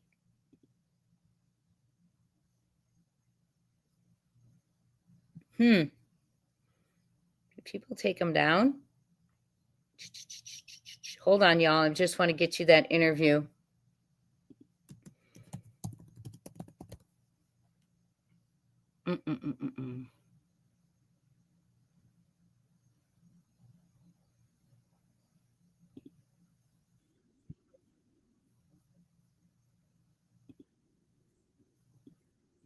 Okay. Okay, so this is, I'm going to share it with you right now. WJHL, let me get the banner out. This is where she's telling what happened that day. Okay. So this is where she's telling in her words what happened that day. Now remember, Candace says she was with her and all this stuff. Okay. So I'm going to get this on here for you.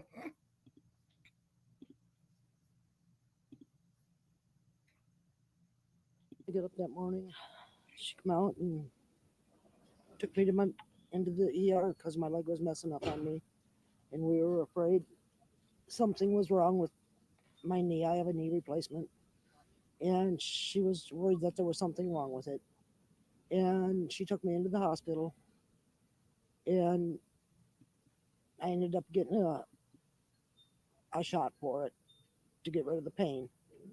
And they prescribed me medication to take to get the swelling down out of my knee and around my knee because it was inflamed. And then we waited around for my prescription. Summer went swimming that day at the horse stables, I believe it was.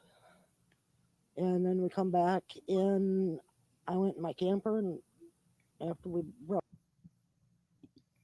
At the Summer went swimming at the horse stables, I believe it was. But Candace went through this whole thing with Chris McDonough about how Grandma walked down the path with them to the pond.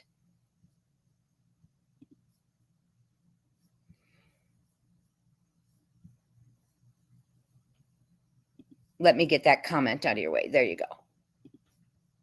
brought my groceries in for me, and the boys helped with that, and of course Summer. And I laid down and went to sleep, and I got up and I was sitting in my doorway, and we come out, and Candace asked me what I was doing. I said, well, we got to transplant these little cactuses into bigger pots. And we did that, and then Summer come in and had a piece of peppermint, which is her favorite. And then she went in. She said, Mama, I want to go play with the boys. Candy walked her back to the house, and she asked the boys to keep an eye on her, and that's the last time I seen her. Tell me when Okay. you first realized that Summer was missing. So what was different about that you guys heard than what is the narrative? Hey.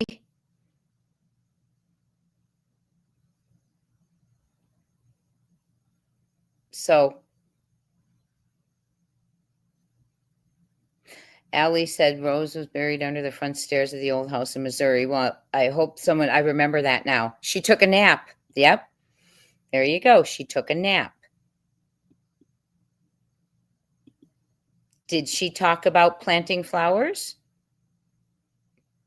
She said we came out. Who's we? Yeah. Let's go back a little bit there. Then she went in. She said, Mom asked me what I was doing. I said, well, we got to transplant these little cactuses Mm. into bigger pots. And we did that. And then Summer come in and had a piece of peppermint, which is her favorite. And then she went in. She said, Mom, I want to go play with the boys. Candy walked her back to the house. And she asked the boys to keep an eye on her. And that's the last time I seen her. Tell me when you first realized that Summer was missing, what was going through your mind and what was it like here? To be blunt, it was hell. I mean, and I apologize, I'm blunt. As everybody knows, I have a missing daughter. She's been gone for 12 years. And all I could say is, oh God, not again. And I couldn't do nothing but cry. And we yelled for her, and we yelled for her, and yelled for her. And we could not find her. Candy was in hysterics. And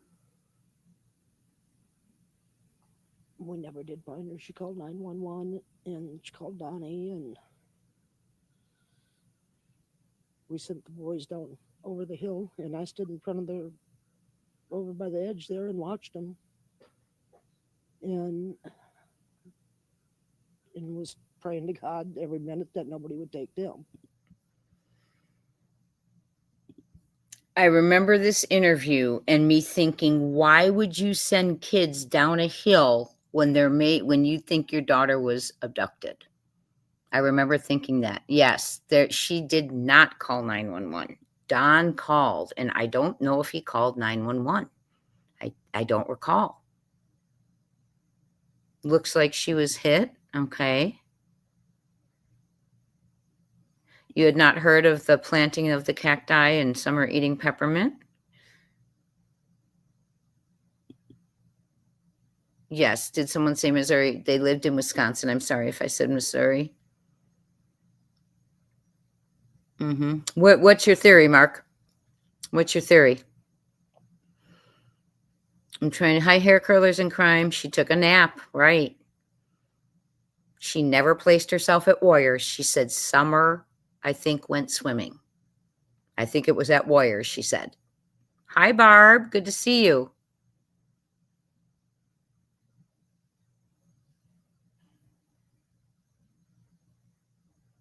Yes, he called the sheriff's department, right?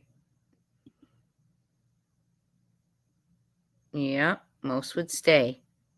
Right. Let's listen to a little bit more of what she has to say, because it's a rare interview. She took off out of town after that. And there was no sign of her. Do you believe that someone took Summer, or do you believe that she wandered off? What do you believe happened? I believe somebody took her. I know people say it doesn't happen, but it does happen. It happens in small towns. It happens in big towns. It happens in the country.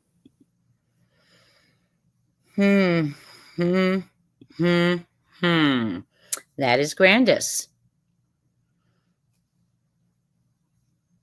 Oh, thank you, Barb. Hello back at ya. She didn't know what story to go with, because when she says, and then she went in the house and Candace told the boys to look at her, Candace gives a very different look on her face when she says that. Yes.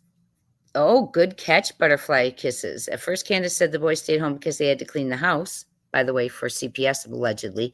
Then she said they were sleeping. Candace changes her story. Also, she said they ran into the store, left Summer in the car with Hunter watching TikToks because they just went in and grabbed a couple of things. Well, why did Candace go with her sore knee? Right? And then they get home and have to call the boys out to unload all the groceries. That doesn't make sense either. That's kind of like the snacks with Sebastian, right?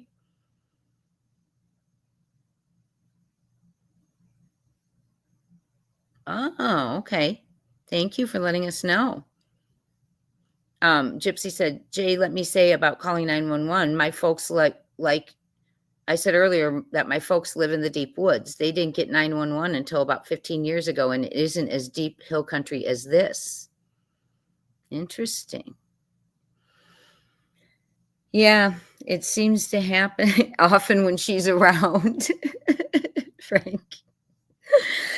You guys are funny. Okay, we are now going to move on to Rose Bllye, and we will end with Josie.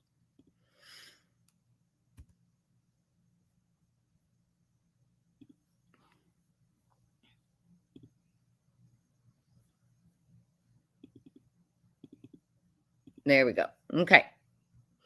Share this tab. Make sure you're with me. Okay. Let me get the banner off so it doesn't distract us. There we go. This is Candace's daughter. Also Candace's sister, Summer's mom's sister, and Summer's aunt, who she never met because she was already missing. Long gone. Hi, Michigan. Sharon Leo from Michigan. I'm going to mute for a second, take a drink of water before I cough. One moment.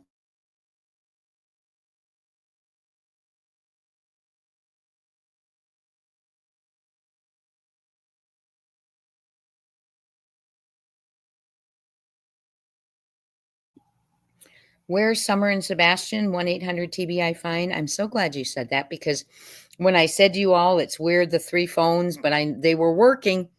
I was going there, but I decided not to.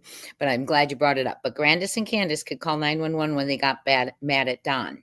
Imagine that. Candace has used her phone to call the police before. Okay? So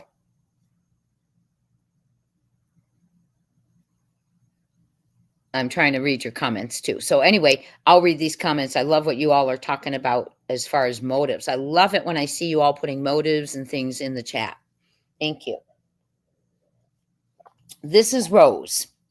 August 21st of 2009, Rose Marie Bllye from St. Croix Falls, Wisconsin, Candace Bly's sister, Candace Harrer's daughter, and Summerwell's aunt, whom she never met, went missing. Okay. The story is she was having dinner. She was having some marital problems, and they had been talking about splitting up. The story is she was at dinner. Oh, and she had 2 children, has 2 children. She was at dinner and then announced at dinner she was going to go leave and meet, I'm not sure if it was a cousin or a very good friend, in which she never made it, and her car was found many other places, or her car was found far away. I'm going to give you all the details. I'm just giving you a little rundown. So the car wasn't where she said she was going to be. She never made it where she said she was going to be. The person who she was meeting came out and said that they weren't going to meet in one thing that I read, and very suspicious. And then Candace came out and said, well, she had said she had fallen off a horse, so I'm wondering if she got disoriented and disappeared. So, hi, JH, aloha. A lot of strange things. Very strange. So let's read on a little bit about Rose, okay? So this is Rose. Now, she is a VICAP alert, Violent Criminal Apprehension Program. She is one of the FBI's most wanted, just like Sebastian. But she's part of that VICAP program. Okay? We're going to look that up. So VICAP alert, missing person, St. Croix Falls, Wisconsin. Hold on, let me.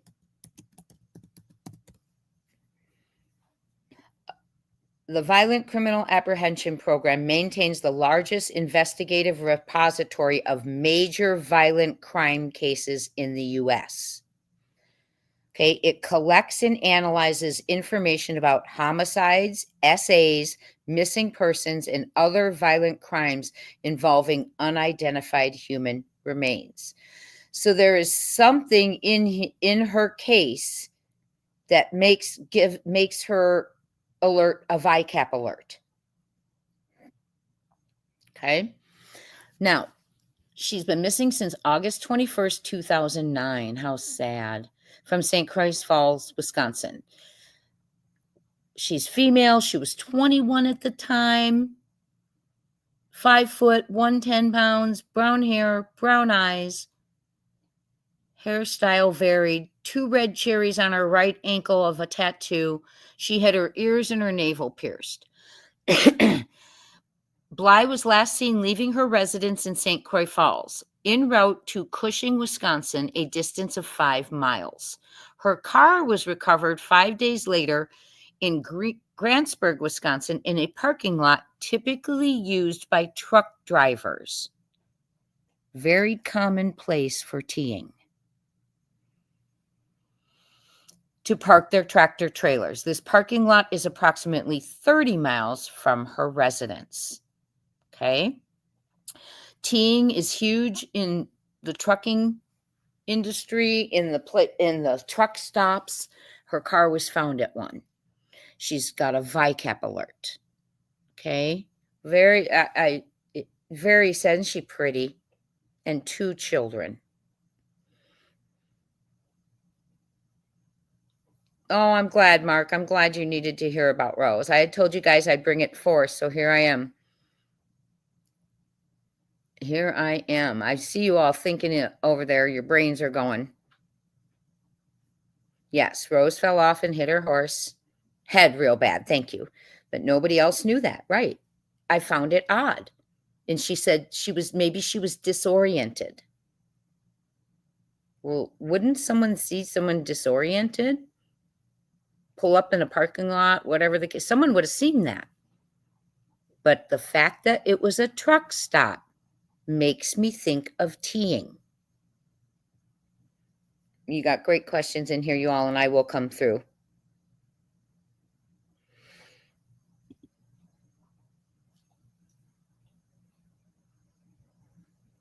Did the family look and then just stop?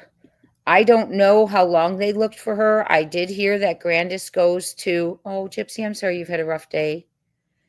I did hear that Candace goes to those missing persons, but I think she does Minnesota, maybe Wisconsin.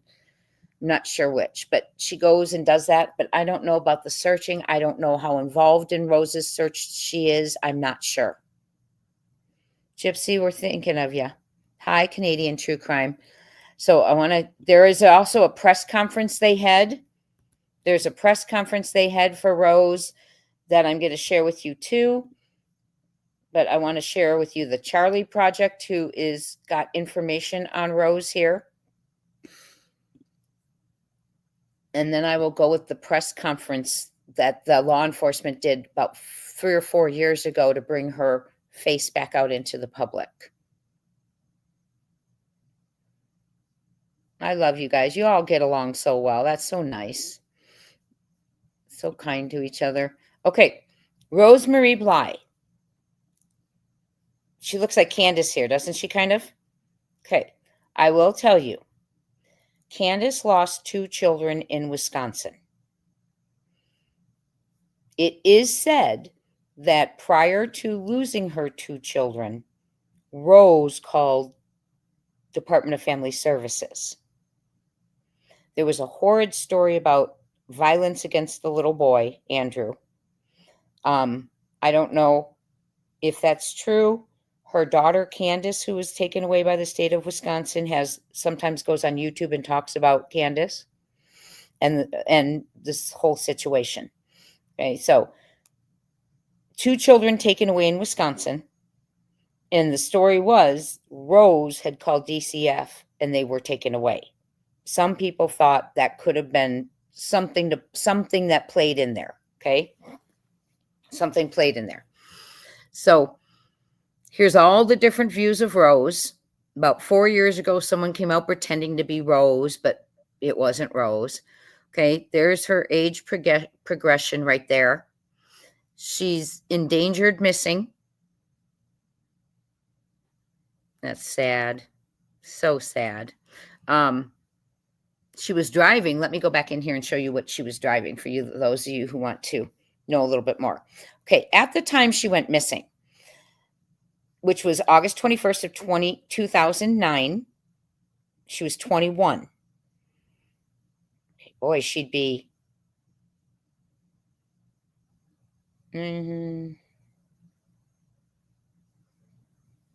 about 40. I'm so bad right now at math. I don't know, 40 something.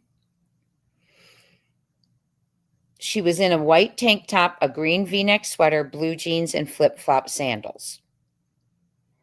She was driving her white 2001 Pontiac Grand Am with the license plate numbered 535 MAB. The car has been accounted for. Rose is Caucasian female, light brown hair, brown eyes. She has a tattoo of red cherries on the outside of her right ankle. A photo of the tattoo is posted with this case summary. Her ears and navel are pierced. She frequently changes the length and style of her hair, and at the time of the disappearance, her hair was cut in a chin-length bob. She may color her hair red or blonde. Bllye was last seen in St. Croix Falls, Wisconsin. At 7:30 p.m. on August 21st, 2009. She left her home in the 2300 block of River Road to travel 4 or 5 miles to Cushing, Wisconsin, to meet a cousin at a bar. Now, the cousin has said they weren't planning on meeting that night. She was driving a white 2001 Pontiac Grand Am with a Wisconsin plate.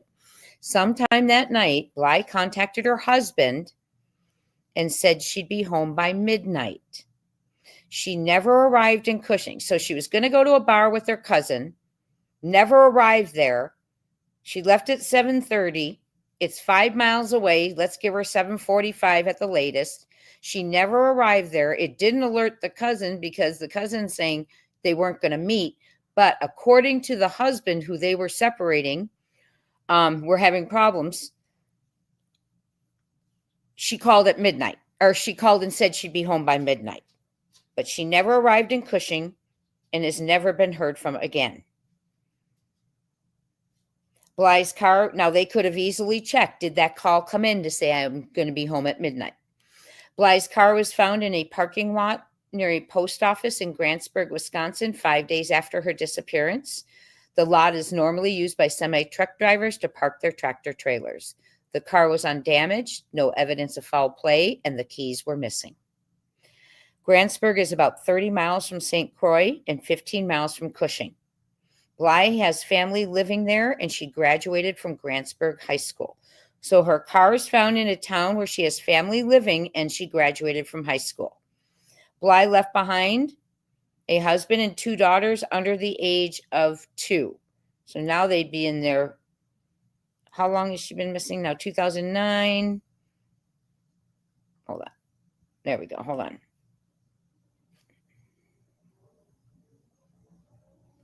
2009.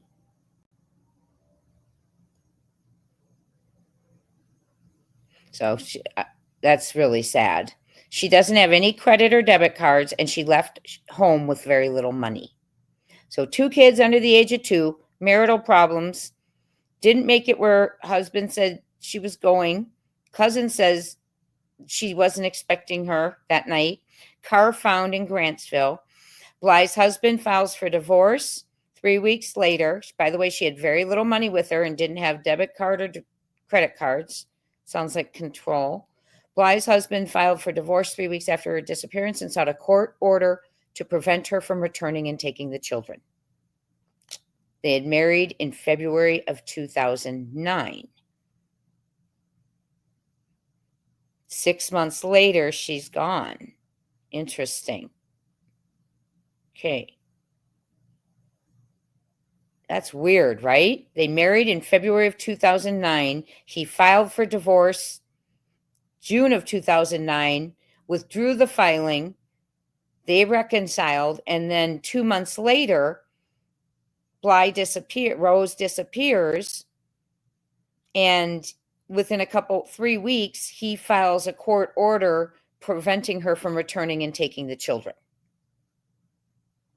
The relationship was troubled, and police were called to the home at least once to intervene in a domestic violence incident. I say control because I find it very odd that she left with very little money, no debit card, no credit cards. Okay, to me, that just sounds like some sort of a control, because I had heard they're having marital problems and there's DV involved. Okay, and the husband's the one who said she called at midnight. I will have to find out. We have a law enforcement presser coming up if they bring up a phone call was placed at midnight, right? So he passed a polygraph. He isn't considered a suspect in her disappearance. His divorce petition was granted in 2010, and he has sole custody of their daughters.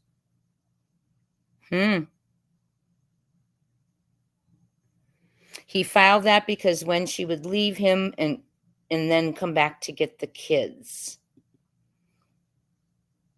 I'm not sure what you mean. Had she left before, or are you saying he was afraid? I'm not sure what you mean. Rose was arrested for DV on her husband. Lots of information coming out. Okay, so Bllye fell off a horse a week before her disappearance, according to Candace. She told her mother she was having headaches after the accident, and her mother advised her to see a doctor, but there's no evidence she ever did. Bly's mother speculated her daughter became disoriented a week later due to her injury and wandered away. There is no evidence to support any theory, however.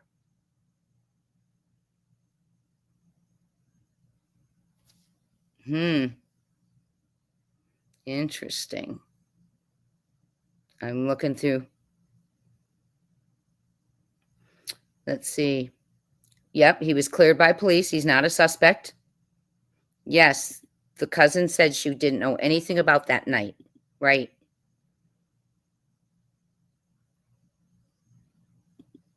Right. There was chatter from the beginning that certain medication was on board during their lie detectors. Okay. So my buddy's a detective, and it takes common sense and a will to do it. Hi, Panda Bear's mom. Aw, we're glad you're here. Okay. Then it says, so there's nothing to support the horse theory. I'm not sure why a week later she'd become disoriented, but there's nothing to support that and wander away. I find that a strange statement. But I think we always find things strange now, right? When we hear certain things.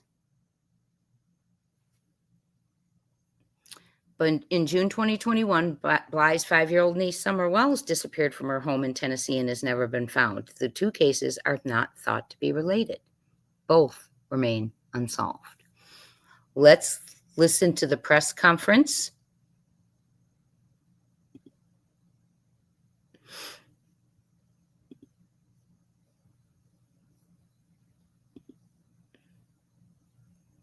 This was from a year ago. Oh, I thought, okay, good. I didn't realize it was just a year ago. Huh. Okay, so this was from a year ago. This might not have been the one I was looking for. Okay, well, we'll watch it anyway. This was not the one I thought I had. Okay. This is from a year ago, the anniversary of when she went missing. Rose Bllye, this is credit to, let me find.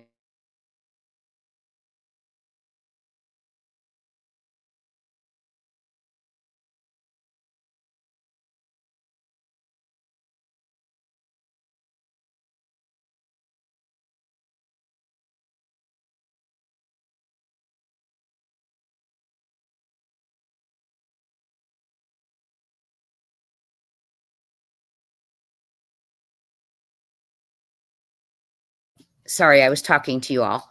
Okay. That's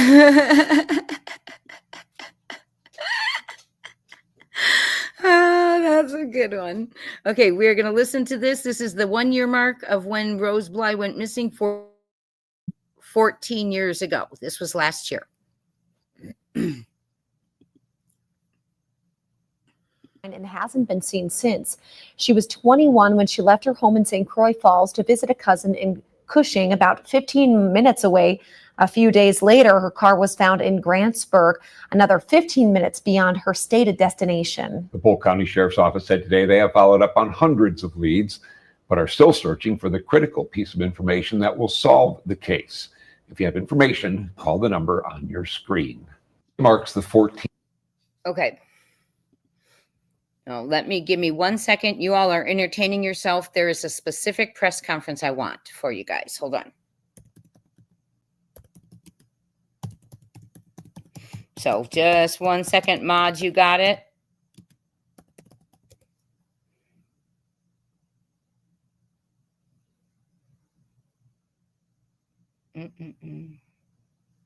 There it is. There it is. Okay. This might be the one. Let me make sure. Nope, it's not. Nope. Okay, sorry, you all. I'll be right back in there. Just hold on. There was such a good one.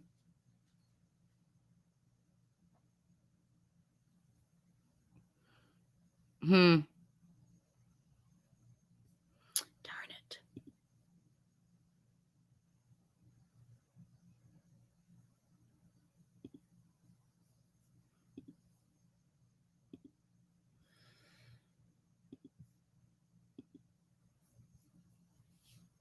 Okay. This is not the one I was looking for, but this is one that looks like it'll be a good one for us to watch on Rose. Let me make sure you got it. You don't have it. Okay. Let me make sure you have the one I'm watching here. Go here, share this tab instead. There we go. You'd swear it was taken directly. Tucked away in the rolling hills and dense forests of northwest Wisconsin is a landscape so beautiful you'd swear it was taken directly from a painting. But if you look close enough, there is a dark cloud lingering in the distance. A secret that these roads have held on to for far too long. A secret that has haunted Candace here in this community for 10 long years. And it's horrible. It's hard to deal with. Very hard to deal with.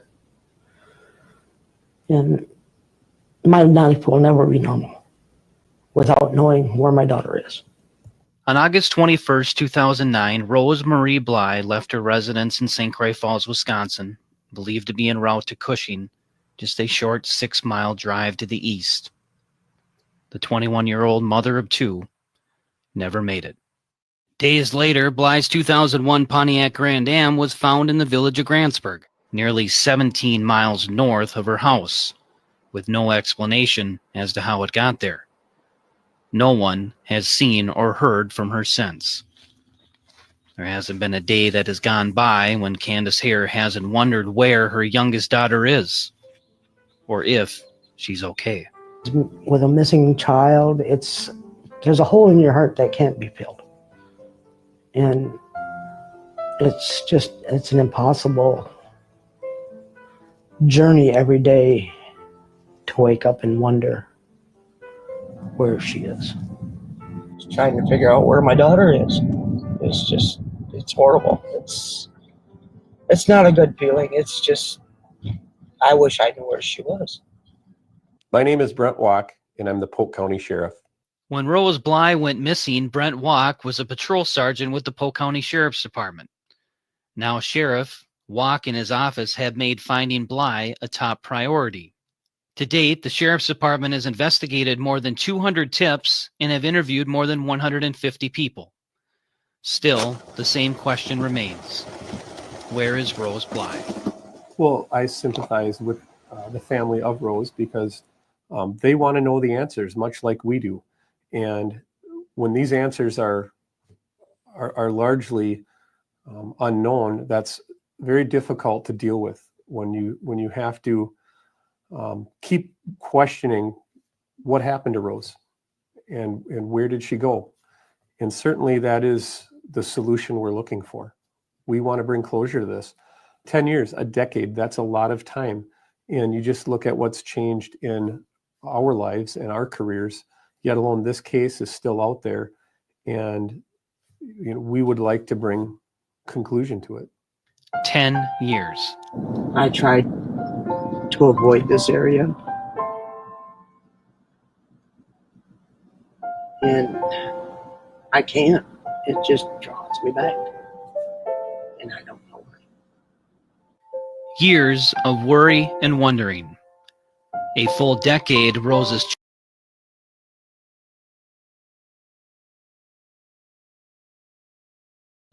It's really sad, isn't it? I'm going to keep playing this. I just wanted it. Candace, that's hard to hear. You know, 2-in-1 family, you all. It's just so hard. Hi, ZZ, HOUNDZZ. Welcome in. Good to see you. Good to have you. Very sad. Let's keep listening to Rose's story. Wow. Her children. So let's see. Her children are probably 17, 18 years old now. They were under 2 at the time, right? How sad.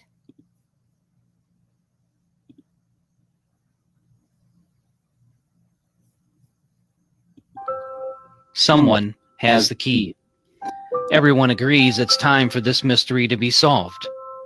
It's time for Rose to come home. Not sure which way, but she's out there somewhere.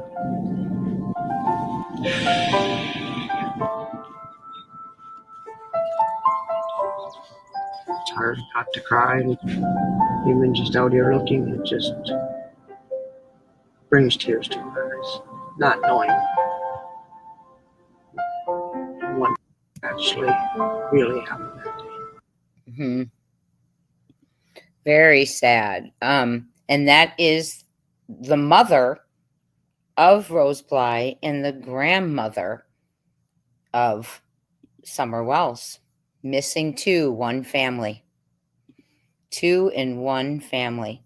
And I'm going to one more thing for that, and then we'll get to Josie, but I want to show you if I can find this press conference, because it was so good. They were bringing back stuff into the case. They wanted the public to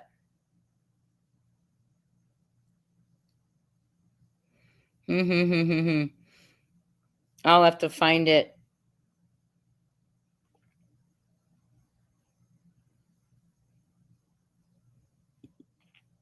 We'll end with this article. 15 years. So this is the most recent article, and this is from August of 2024. This is her 15-year mark of being gone, and it is a cold case. Rose Bllye missing for 15 years. Stay cool. Of course, going to get in. Ugh, hate it when it does that. Hold on. It's going to give us an ad. Let's let it play its ad. Why is it not? In your brand new pool. That's how you beat the heat. It's Arizona. And this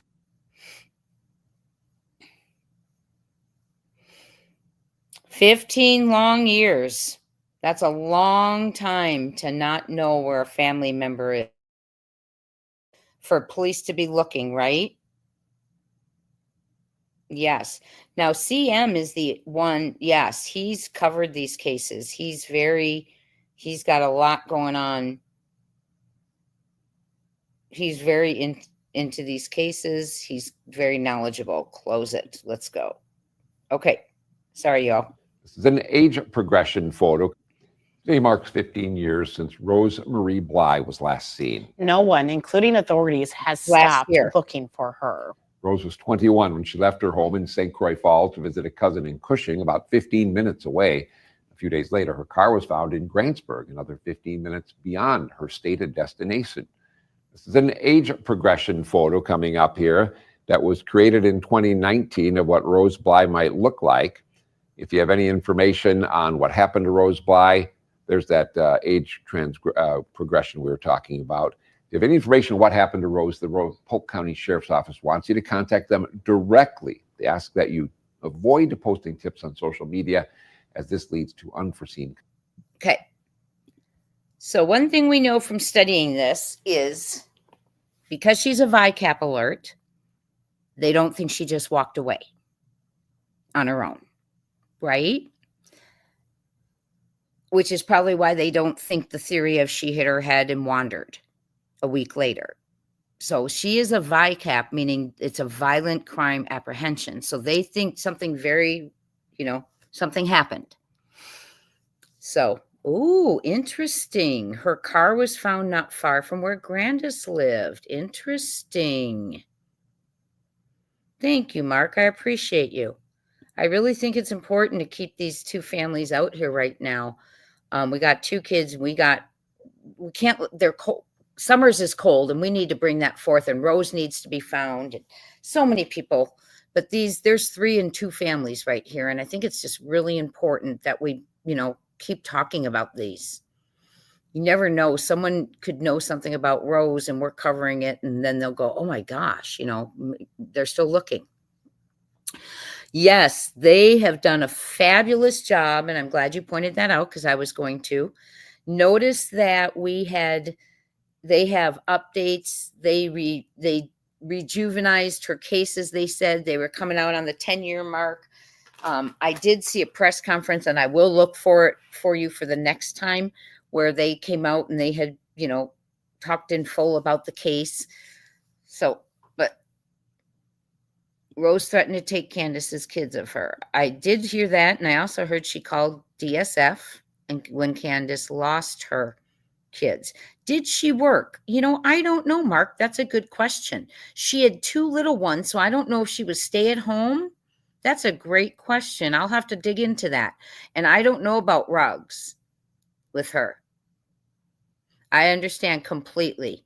Well, family situation, but I don't know, about her particular.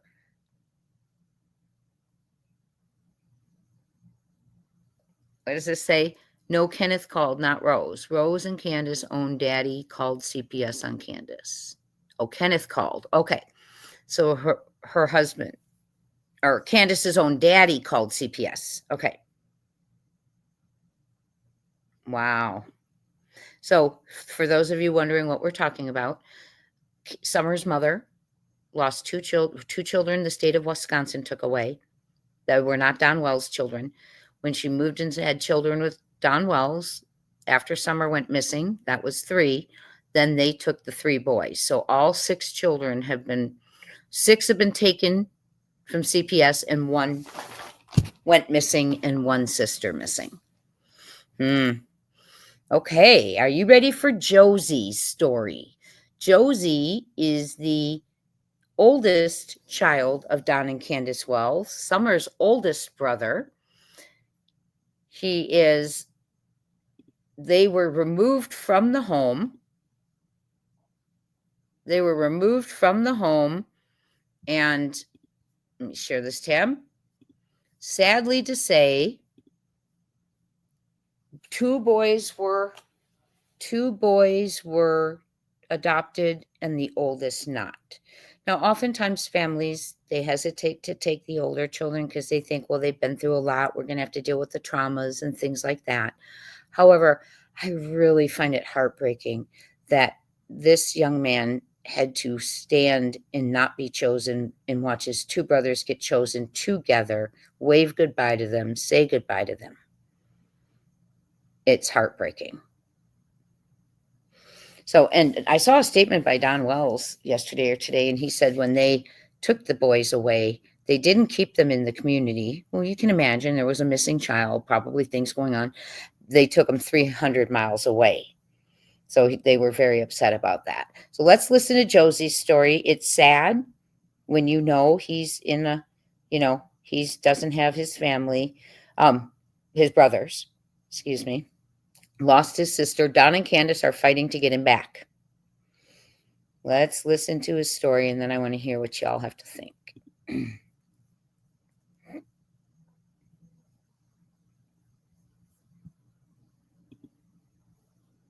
Hi, I'm Josie and I'm 13 years old. I like to play basketball, I like to play video games. I like the outside. I like biology. I used to play basketball a couple of times, but I like country music. I like drag racing. I play Fortnite. I used to play a little bit of Apex, but I stopped. But I'm gonna play Fortnite. and computer science. You had your own TikTok or YouTube channel. What would it be about? Gaming. You could have all the animals you wanted. What would you have? Dog or some type of fish. What makes you feel happy? Just having fun. How do you show people that you love them? I show them respect. How do you stay hopeful during hard times? Just like not try to think about it. I try to walk away. What are you most proud of yourself for? Not easily getting mad. What's the best advice anybody's given you? Just walk away. Just walk away like when someone's like trying to get to you, stuff like that. What is something that most people don't know about you that you want to make sure the world does know? I don't talk much. Is it hard for you to open up to people? At first, yeah, but after I started getting to know, it's not hard. What do you want to do when you grow up? Become a biologist. What do they work on? On animals and like how we live together, stuff like that. What are some things that you picture doing with the family? Hang out, watch TV, talk.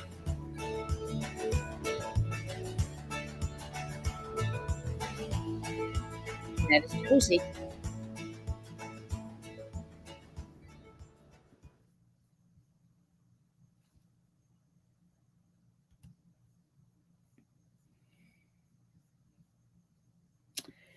That is Josie Wells. And yes, I want to cry. Boy, has he grown up, right, y'all? He's really grown up. My heart breaks.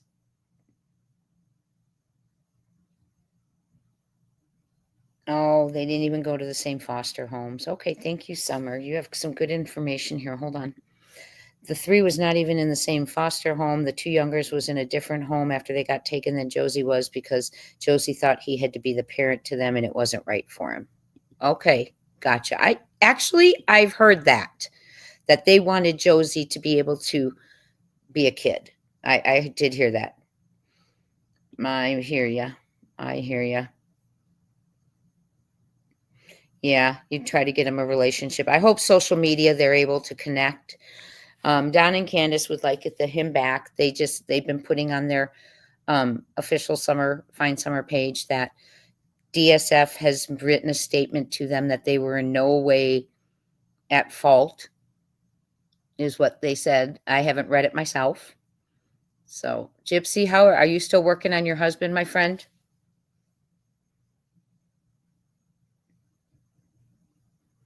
He does. You're right. You are right. Yes, I agree. He looks like Candace and Rose. I hope he gets a great life too. Thank you, Nicey Marie. You know, he seems like he's turned into a very nice boy. Yes, he sure does. And I'm really happy for him. He looks happy. You know, you can tell in their eyes, and he looks like he's happy. You know, I'm sure he wants a home, but you are, Gypsy. We're praying for you. Teresa said she'd take him in a heartbeat. I pray, and Joanne says, I pray he's adopted to a good, healthy family life. Me too. That's the thing is he's learned a lot in these last 4 years about daily life skills, social skills, goals, things like that. And proper way to react when someone makes you upset. I agree.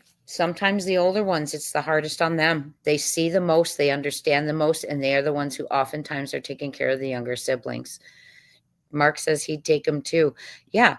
I mean, there's so many people who would, and it's, you know, he is with the project. Let me get you the name of the project. If you guys, Tennessee Kids, Tennessee Kids Belong. I want to listen to Josie. I'm Josie and I'm 15. And those of you who followed the case back when Summer went missing, I'm choking up. We remember what the boys and Summer lived with, looked like, went through. And so and I know it's horrible, you know, he's by himself, but he's in a safe place. And he's learning good skills and skills that will help him succeed in life. And I hope he does get adopted because he looks like a nice young man. So we're going to end this with Josie.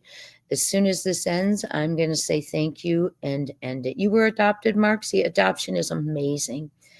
I've had students who were adopted, and they always call it not their birthday, their chosen day. And at our school, we had many adopted children, so we would celebrate their chosen days and their birthdays. It was really cool. But the kids always knew the days they were chosen, their dates. So that's cool, Mark. I really respect people who adopt. As a baby, even better. They had, those two had 4 kids together. 3 were taken, Summer's lost. I don't know if they were on welfare at all. I have no idea.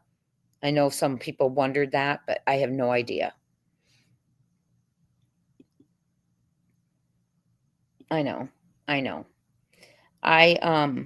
When I first saw this, it hurt my heart because I felt like, how do I say it? I felt like Josie was a commercial. I really do. I felt like he was a commercial, and it hurt my heart. But I know you all love him and have been wondering about the kids, so that's why we are sharing this, okay? And that's why he's not on my thumbnail. That's why, I wanted you all, you've been asking, so I want to share it. Hi, Adam Forever 21. It's been a while. Good to see you. So I just wanted to share Josie with you, but he isn't on the thumbnail. He won't be, and I spelled his name wrong, excuse me. He won't be on thumbnails for me, but I know I had people in the community. I knew I had one who was trying to look into adopting Josie, and it looks like I have more than one. So you have family on the Tennessee border that adopts children. So please send us that info, Jay. I will. I will get you to the video. Teresa, email me first, please, and in the subject, put Josie's info, and then I will remember to get to you. Thank you, my friend. So we're going to end one more time and see how this young man grew up. He has a chance in life, and he's waiting to be adopted.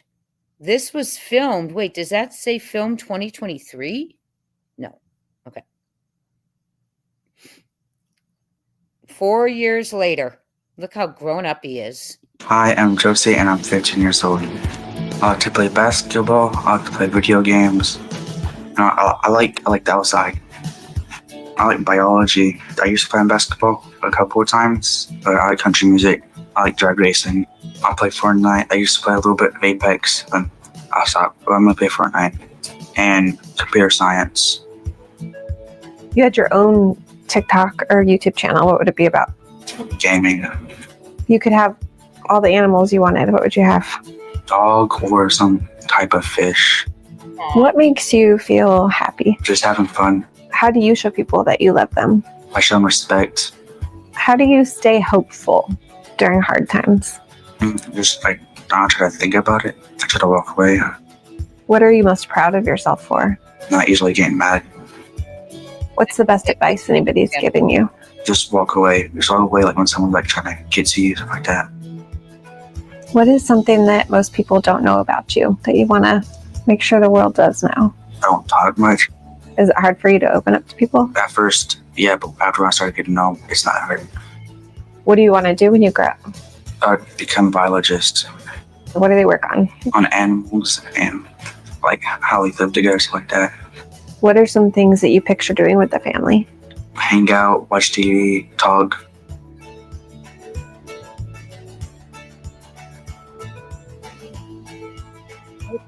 Sorry, y'all. Come in.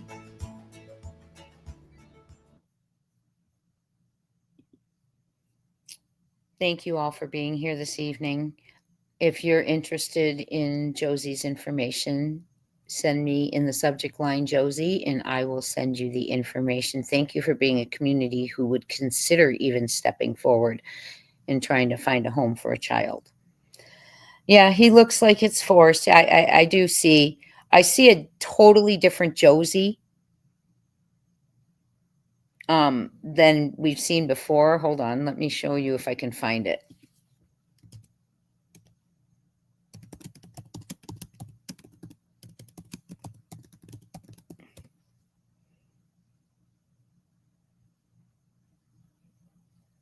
Here it is.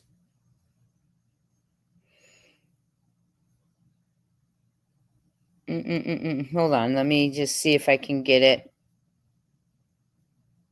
They're standing on the road.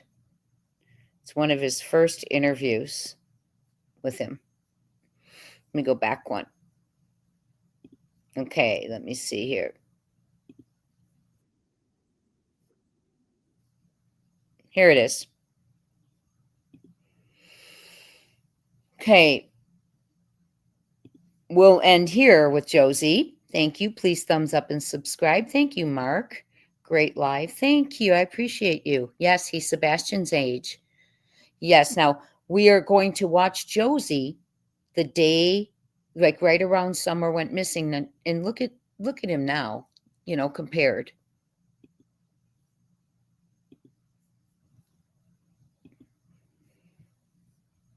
Credit to evil exists again. Where did I just put it? Of course. Sorry, y'all. I just lost it. There it is. Okay.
Sorry, you all. I didn't share that with you. I apologize. I thought you were watching it with me. Let me share it. I apologize greatly. I saved this for you. I wanted you to see. Look at Josie's face. Okay, he just lost his sister. He's standing in front of the camera on the road, but look at his face. It's just heartbreaking what he's going through right there. I will play it for you now. Have a good night, everyone. We're going to end here. Much respect for Rose. Thank you, Mark. All Summer, Sebastian, Josie, that he finds a home. I want you to see Josie before he went, because I think, that's a tough time, and he's in front of the camera right now. To stand quietly and not make eye contact with the reporters. Maybe if he looked too engaged, the reporter would ask him questions. So, why would Dawn take him with to do that on-camera interview? There could be many reasons.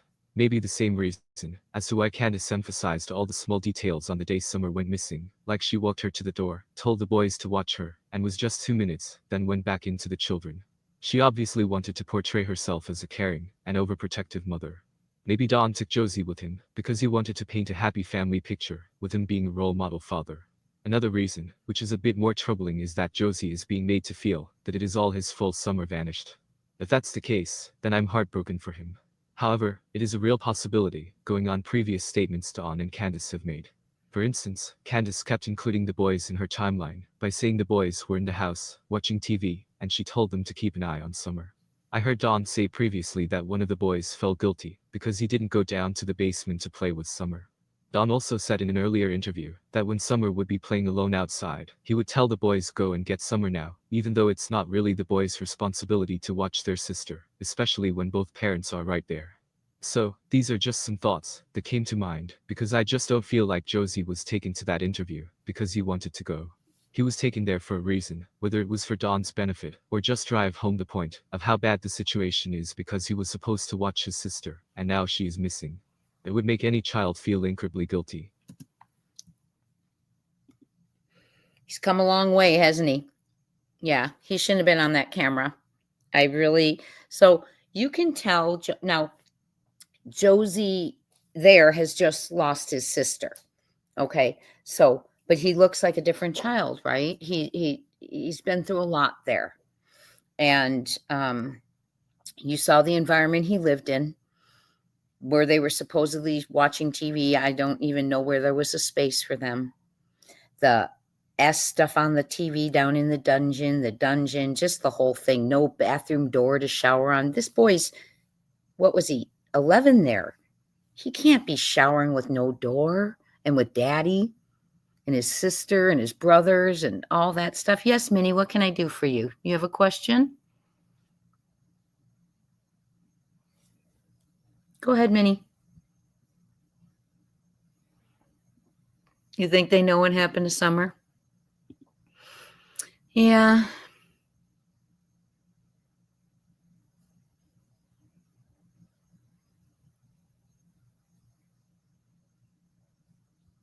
I'm waiting for your question. Oh.